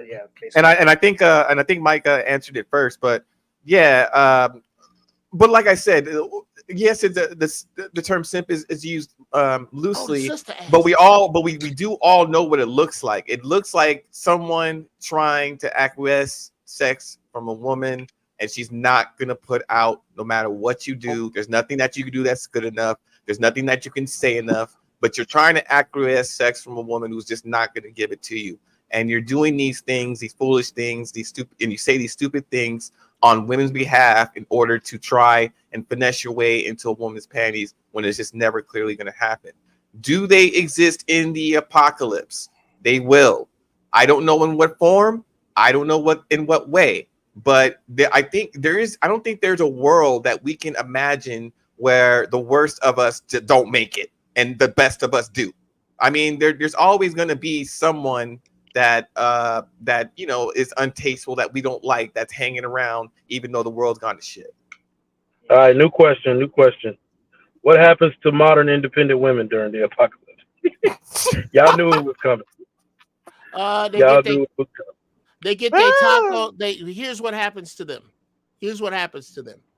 The ones who know better and are willing to drop that shit immediately, they will make their way in this chaos somehow. If they don't get their tacos took or shot or killed or stabbed or whatever, and they make their way or rounded up to a man of some strength who they will do whatever the fuck he says when he says it without needing an explanation. They will make it. The next group is just like that group, except they need an explanation. He's not going to give them in that same scenario. She will not be given an explanation, and whatever comes, she will suffer Lot's wife's fate. The man gives it. God gives it to the man for the man to give it to you. You don't want it from the man. You want it straight from God. Well, God is turning you heavens into salt. That right there. What you mean? I got to be quiet. Hold on, real quick. Wait a minute. You said modern independent women will use their skill set / assets to gain covering temporarily. That's exactly right. What assets and what skills? Here's what assets and skills. I got it. Hold on. Ain't nobody looking for nobody selling bundles during a goddamn apocalypse. That's hilarious. That's hilarious. But that's not the group of people we're talking about. Ass and titties. The group of people we're talking about have offices downtown on the 38th floor. The people we're talking about bring up their degrees in arguments with their men that are not about Freemasons, weather, or deodorants. That's who we're talking about. And they will have assets. And they will be able to temporarily shelter themselves in their assets until the marauders come and split the white men in front of them that were protecting them wide open like melons and take them, because they could not, again, could not make their way to a strong man and shut the fuck up. Then the next group will be the ones who can make their way to a strong man and shut the fuck up, but they won't be able to hold it for long. A bullfrog can hold his breath for 4 hours. So they'll be able to hold it for a while. But once that snippy shit get out in the tribe, bitch, you are gone. Here's a gun, here's a can of pork and beans, and God bless you. That's what's going to happen to them. So I think first get in line will be eaten. Period. I think biology during the apocalypse is something we haven't really talked about. I think within man's biological nature and instincts when the world goes to hell is that feminine women will be afforded the most protection while masculine women will be left alone. They will be left alone. The big titty women, the big ass women are going to get saved by somebody. They're going to want to bring them big titty women, them big breasted women into the apocalypse with them. Trust me. The ones who listen to what we got to say and want our protection. I'm definitely bringing some feminine ass titties with me. Exactly. The ones that just brought titties, Kay, I keep trying to tell you, brother, you're never going to be able to make room for anything other than excellent thought moving forward. So any points you bring up that are less than excellent, any ideas you come up with that are less than excellent, here is the answer to that. The universe is no longer suffering fools and is going to eat them. If you think that you can bring just titties on a woman forward and not need a brain and not need rationale and not need connection to earth and not need to be able to fall in line with you, the universe is no longer suffering fools and your ass and her ass will be eaten by what is coming. Period. And you can lay that, you can spread that over whatever fucking sandwich about the future you want. Every time we come up with something positive, you angle out with some foolishness. That covers it. The universe will eat whatever persons you are coming up with next. I guarantee you that's the answer. I still want to know, for real, because we talked about that World War Z scene where the captain was like, there's no room for non-essential personnel. That's exactly how it's going to be. Everybody has to have a skill. Everybody got to have a job. So in terms of the women in general, because yes, any woman that strikes a man's fancy, yeah, we would want to bring you along, but at some point, if they don't have a skill, they're going to be dead weight. All right, it's not really gonna matter because they're just one more mouth to feed, and they're killing your crop essentially. So they're increasing your burn rate of your crop. So, what skills would you say some women acquire that you feel make them essential to survival in a post-apocalyptic world? They're gonna have to know how to skin some stuff. They're gonna have to know how to cook. They're gonna have to know how to play a nurse, play doctor. They're gonna have to know. They're gonna have to know when to be quiet. They're gonna have to know when men call a meeting, they go over there, we go over here, and we keep it moving. They're gonna have to know it's so funny. This is so sad. Only in an apocalyptic future does a woman understand the value of a man. I disagree, but no. 2023. Do you really think? I mean, I don't like to even say these words together, but where we are right now in a post-apocalyptic future where men separate you between life and death, hunger, starvation, safety, or threat. Like only in that context can women instinctually know that my future depends on a grown ass man that gives a damn about me. EBD, let me interject, please. I got to respond to this statement. Lady D says this got to be one of Prince Fella's henchmen. Okay, hold on. Don't worry about us because I'm moving into the white man's turf using her man for protection. I just got to say this because in this social construct that we've built, yes, they can pretend to care about you. They have employed you, they have used you, but if you have noticed, they have never put them over you, nor that they've ever put you in the CEO chair while they sit in the COO chair. You are somebody who is made to be under their thumb. They will never put you next to them, not even much less over them. So what the hell makes you think in a world where they don't have to live in that construct anymore, that they will prefer to protect you over their own women? That shit ain't gonna happen. You only got one protector, and right now you disrespecting them. So you're gonna be the first one I'm using as a human shield. Okay. See, this is what I mean. This is this example of the words that we're reading on the screen tells you where we are as far as a black community when a woman is comfortable enough to say, I will submit to a white man before a black one. That's brother, yes.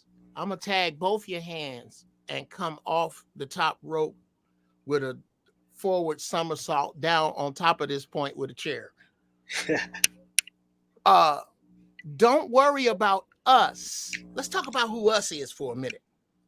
Hold on, because go ahead. Let me say something real quick. Go ahead, bro. Let me say something real quick. So Please this is put really that back funny. up. Please put that This back is something really funny. Y'all call black men savages and bandits all day, but then all of a sudden we're not useful in an apocalypse. Savages and bandits are gonna run everything in an apocalypse.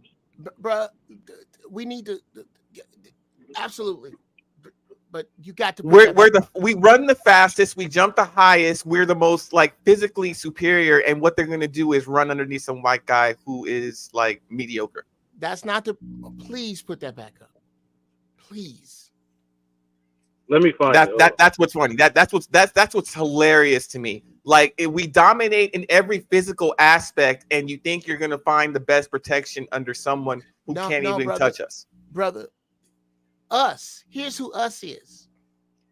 Us is when you watch Django, the sister in the white dress on the porch, who has utterly denounced her people for Big Daddy. That's who us is. So when you write this, I need you to understand, sister, what you're saying. When you knock on that door, you are saying that before I will get in line with one of the brothers here, I will turn him over to the hands of death. I will take on any side as long as it's not on his side. How do you get a black woman to jump out of an airplane, have a black man tell her not to? That's what you're saying. You are saying that the very enemies to our flesh appeal to you more than subjection and obedience in a time of crisis to your man. Please collect your people. Raise your hands so we know right where to see you, because that's who you are. And you should not take any pride in your ancestors. Don't you take no pride in your grandmama. Don't take pride in Big Mama because she didn't think like you. Don't take pride in the African mother because she did not think like you. That is a turned out Jasper ass shade tree house coon mind. I'm done. Let me read these super chats real quick. We got one from Big Ant. Says, what you will find in Ashton Bug Out bag: cookies, chips, Sara Lee pound cakes, ketchup, hot sauce, and goobers. Goddamn. Damn. Hi, Kristen L, $5. This is a pretty good conversation, but I admit I'm driving. Go ahead, read that EBD. I just started moving. Sorry. Oh yeah, this is a pretty cool conversation, but I must admit most of the people who run panels in this YouTube space are absolute simps. That's Kristen L. Agreed. Let me say this real quick to add to what Uncle Jeff said. The one thing that I don't really understand when black women pretend that white men are going to protect them, you always are extremely dismissive of his woman. Y'all are extremely dismissive of white women. What makes you think white women are going to let you 20 feet near their men? This is a phrase I want y'all to memorize, because this is what's going to happen in this type of dystopia. I want you to memorize the phrase close ranks. It's something we used to use in the military when you need to form in line, get in formation. The second anything happens, everybody's going to close ranks. People are going to close ranks around their family. Who is useful? Who has the most resources?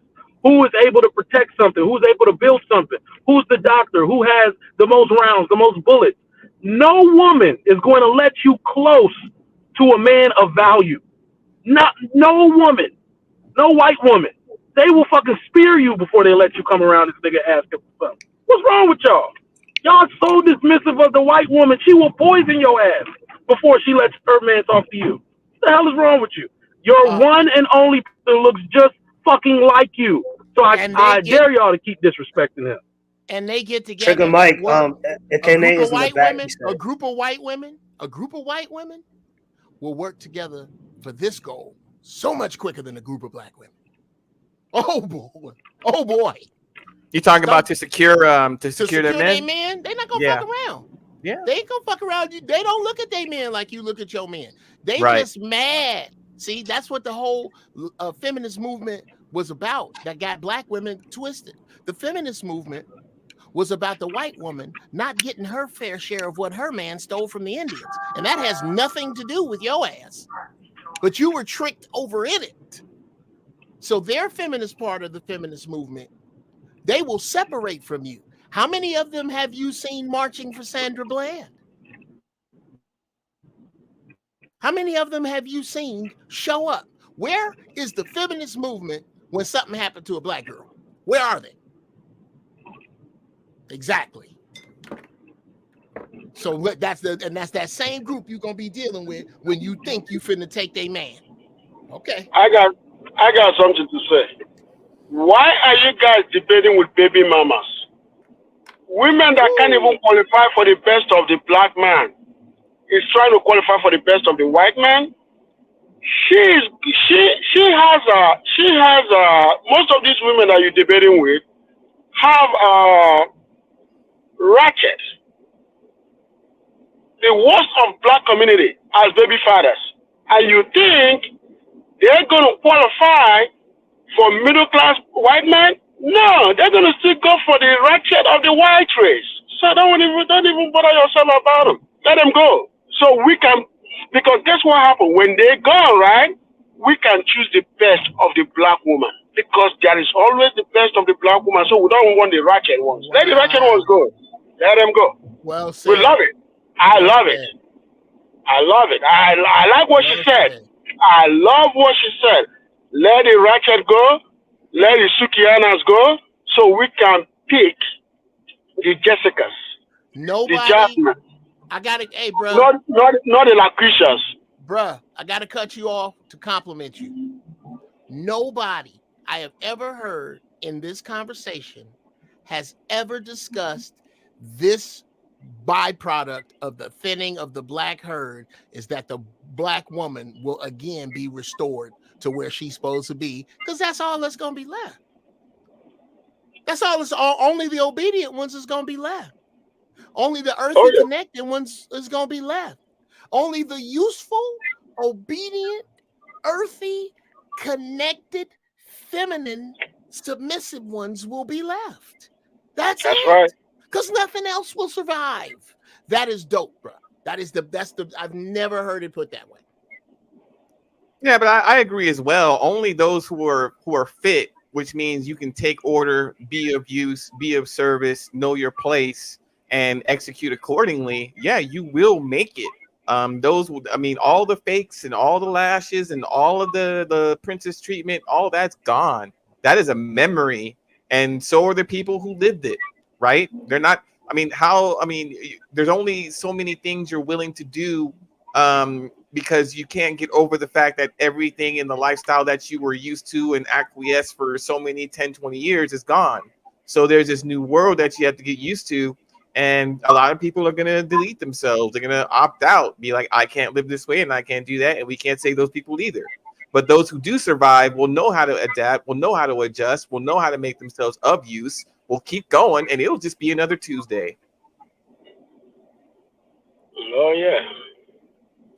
But yeah, we can't save everybody. And like I said, like you said, I think everybody was saying the ratchet's going to be the first one to go. Because running your mouth is going to get you killed. There's no law. There's no rules. There's no cops. No one's coming to save you from yourself. You're going to acquiesce real quick to some violence. And violence always wakes people up and traumatizes people to where they think and change and behave differently because of it. When you see something that happens in front of you that's just so shocking and traumatic and life-changing, you get yourself together. You fall apart, but you get yourself together and you move completely different. Tomorrow and the next day, and the next week, and the next year, and the next rest of your life never looks the same. You don't want that happening to you. You're going to do what you got to do to make sure that ain't you down there You staying up here. EDB, let me co-sign that. So rough, bro. So rough. You just imagine a grenade of confetti and neon lights and shit just went off in my head when you said that very scenario. The rawness of life. This is what this weekend, this Sunday, y'all come out to the First Church of Holy Shit. That's what I'm gonna be doing my show. The rawness of life. There will be no shelter from your weaknesses in the future. That's the thing the universe does not do. Left naked in the wilderness, you are not sheltered from any of your weaknesses. Society has built a cocoon made up of structures that shelter you from your weaknesses. Those will be tested and they will be removed depending upon how you can wield your strength, your wisdom, your charisma. Every one of those weapons is going to have to be sharp as hell to defend you from the yin and yang of the universe. You will not be. So when if your tongue is your weakness, there is no shelter. That police officer shelter, that decorum shelter that used to be there is gone. That bitch gonna hit you in the face with a brick and keep hitting you till she don't recognize your face or the brick. Now, if you are a witness to that, because a man told you not to be on that side of town regardless to what time of day, and you thought it was okay to sneak over there at 11:30 because they had the weave hair you like and it's hard to get now after all this shit done hit the fan, and you witnessed that, well, now your weakness is obedience to word that is set up by principle, not law, set up by principle. Baby, it's not a law that you don't go dangerous places, but it's a principle of mine that you don't go places I deem dangerous. So when I tell you don't go there and you go there, you have just tested the weakness of your obedience. And now you get to see what happened when you disobedient. And keep doing that, and pretty soon you're gonna fail the ultimate test. But Uncle Jeff, look at it this way. Why would a man tolerate a woman that disrespects him the very first day, or that disrespects him at all? You see what I'm saying? As men, we shouldn't even tolerate that. If I tell my wife, like I remember when my wife was my girlfriend, right? She wanted to go to a party with her friends. I told her, she was a girlfriend, and I told her, if you leave this house, that was it for us. She got mad, she moved, because she knows who I am. I'm very, very assertive, right? So she got mad, got dressed, went outside, came back, and took off her clothes, because she knew what was going to happen. I don't play. Okay, wait a minute. Whoa. Okay, back up. Y'all help me out, because I'm smoking some good. I'm always smoking some good shit. So am I. It sounds like you said your woman went out without your permission and just. She went out. No, she went outside. She got dressed, right? Then she stepped outside the door and stepped back in within 3 minutes and undressed and went to bed. Okay, I see what you're saying. All right, yeah, that's what's up. Because and again, brother, I don't respect. I believe my wife is as respectful. I hit the lotto. My wife's a beautiful, respectful person. I am incredibly respectful to her. And this is the deal we have. I will provide for you. In this climate, I'm providing with you. I will die in your place. I will be your strength. I will never let you not know how much I love you. And in return, all I ask is that you do what I say. That's right. Just do what I say. And I'm not going to say nothing horrible. I'm not going to tell you to sit in the corner like some fucking puppy. I'm not going to say shit to make you sad. But when I say something, I'm not just saying it to be saying it. Do what I say. And I ain't going to always be able to sit down and tell you why. Do what I say. That's all you can ask. Ain't nobody trying to make no robots out of women. We just want the respect that you give your supervisor. If we could get that, we'd be good. What if Now, they I don't don't- respect their supervisor either, Uncle Jeff? What's that? What if they don't respect, Oh no, they know. they don't They know respect their better. supervisor either? They know better now, Mike, because them jobs are scarce. First off, everybody being real nice at work right now. No, they just wait. Everybody think they hot shit, boy. But oh, go ahead. No, go ahead. No, what I was gonna say is like, since we're talking about the context of an apocalypse, respect is gonna mean a whole different thing. If you think that anybody is gonna tolerate a woman like fussing and mouthing off for a nanosecond, that stuff's gonna be put in the dirt. Hold on. I got one better for you. Respect, mutual respect, and home training is going to be currency. Yes. In the apocalypse. Yeah. Okay. Brother. People will be able, like your badass stink ass attitude. Remember, I talk about practice makes habit. You have been practicing that shit for too long. You won't be able to turn it off when it matters. And all you got to do is give one bad response, and you now become non-essential to the new society, and then cast your ass out. Go take that bad attitude and go live amongst the coyotes. Right. All right. But let me read his super chat because I got to be out, y'all. My man Big Ant says $10 in the teams. It's taught from day one. You move as a team or you die as a team. I will help you if you need help, but I'm not obligated because of your sex or color. That is 100% facts, and we're going to leave on that note. Appreciate all the insight y'all gave us. This was a dope conversation. I hope y'all got something from it. Please watch the first few hours. We were dropping gems on survival and what you need to have in your bug out bag. What I want y'all to do in the comments of people who watch this after it is live, tell us what's in your bug out bag. Tell us what's on your battle belt. Tell us who would you consider essential personnel in your tribe. How would you build your tribe around and the people that are available to you right now? Didi, why would you come right when I'm trying to end the show? Why would you? You must want to troll us and just ruin the vibe we got going. So I'm gonna let you talk.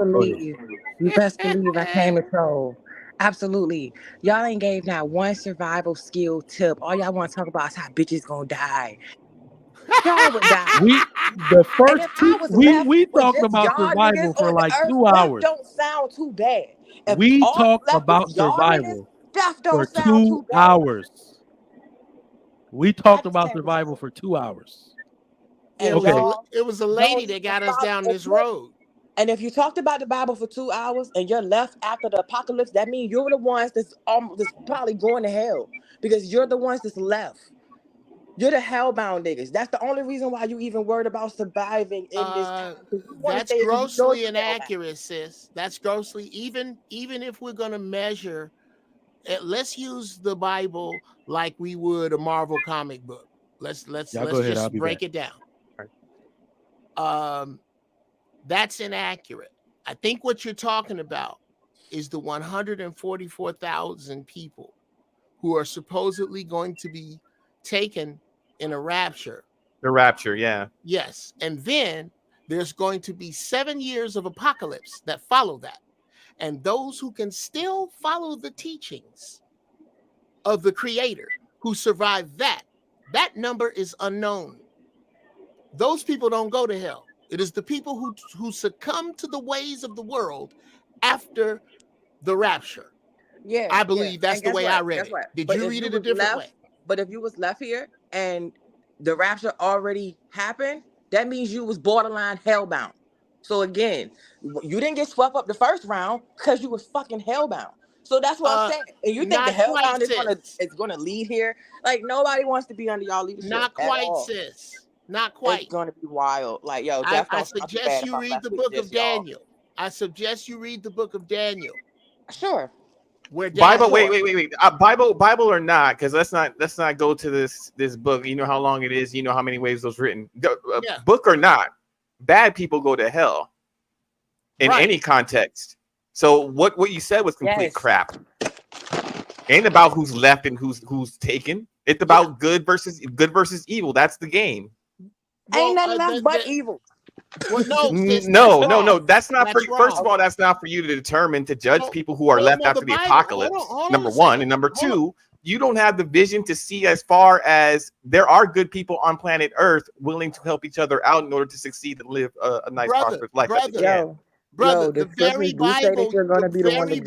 Bible you are referring to doesn't say that, sis. That's what I'm trying to get you to see. The very Bible I'm referring to do say you're going to judge. It says you're going to judge even the angels. You're moving the that's goalposts in the now. Bible. We don't live our lives by the book. We don't need a book to tell us what right or wrong is. We don't need a book for that. Okay, everybody's let's born with a back out of my way. conscience. Let's back No matter out of where your you're way. born on this planet. Make your point, sis. What's your So either my point is, if all I was left with was you guys on the earth, death does not sound too bad. And y'all guys, y'all don't know shit about survival. Y'all, we would all die under y'all leadership. Okay, that's fair. Now, do you feel like arguing that, bro? No, I think she needs to. I think. Let's leave it right. Hey, So leave it let's not right give there. it another sentence. Thank you so much. Nope. Sis. Yeah. Thanks. Hey, and those women who agree with you, I hope they think the same way. Thank you so much. Y'all, Bro, y'all. another, Peace bro, out. Don't do it. Leave it right there. Yeah. The thing is this, right? Conversation. Oh, Kenny, please don't. Please. No, it isn't. It's very conversation that you guys are having. You said the most important thing that any woman can say. If you're very honest and you're saying that a black man's leadership is worse than death, that shows kind of society of where your thinking is at. I'm saying you not guys, ours. I'm showing society that the guys on this panel, if this was all we were left with, death does not sound that bad. All righty, and that's it. Yeah, y'all take care now. Crappy opinion. Amen. I mean, but it's yours. I mean, yeah. All right, it ain't better under your leadership. So yeah, hey, peace out. Dustmaster, $5. Trigger plus panel and a brick skit plus Aju sauce for Lady D. Woo! Dustmaster, that's his name. Advanced perception, $2. Google the synopsis of Why the Last Man. So I did have to break my lunch real quick to come up to ask Dee Dee this. If we are hellbound and we're all going to die in the apocalypse, what's going to happen to you? I wasn't going to be here. You're not going to be here? Absolutely. She's gonna rapture in the first round. Y'all niggas is left here. Y'all the hellbound Dee niggas. Dee, Y'all is so unrighteous. first off, even now. hell no. Ain't no way you getting taken and saved in the rapture and my ass still here. Yeah. Oh no, wait. I disagree. I think she'll be taken. It just won't be by God. She's gonna be evaporated. She's gonna be evaporated. She's gonna be evaporated. No, you'll be taken. God ain't gonna take you. It'll be somebody else. Aliens can have you niggas. You know what? I know I'm gonna make it before you y'all came up do. here to troll. Guaranteed. Let me end my show in peace. I knew I shouldn't have let your ass up here trolling. Hey, we peaceful. Nah, you know what? I always said, because I said it yesterday when we talked about it at the end, I would rather be dead. Like that's just gonna be horrific, bro.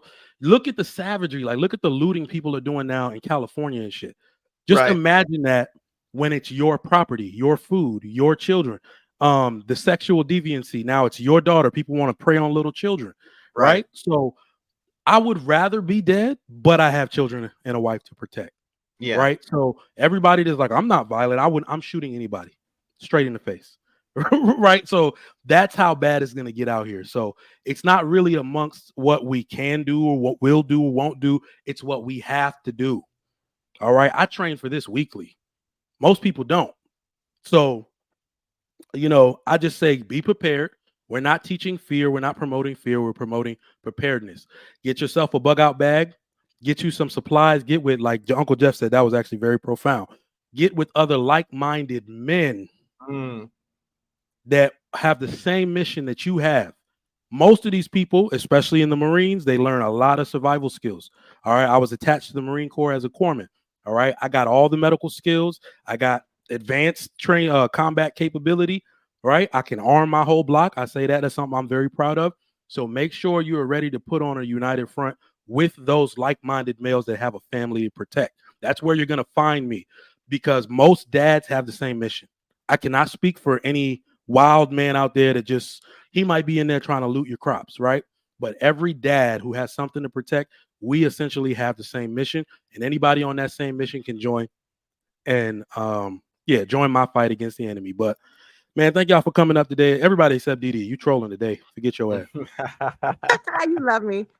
You going to homecoming or what? You know it. Oh yeah, I'm gonna be out there. We gonna have some Lapeef stuff rolling. But I'll holler at you. All right, y'all. Another one for the books. EBD, Yes, Ekene. sir. I'll see y'all on Monday. Yeah. See y'all next time.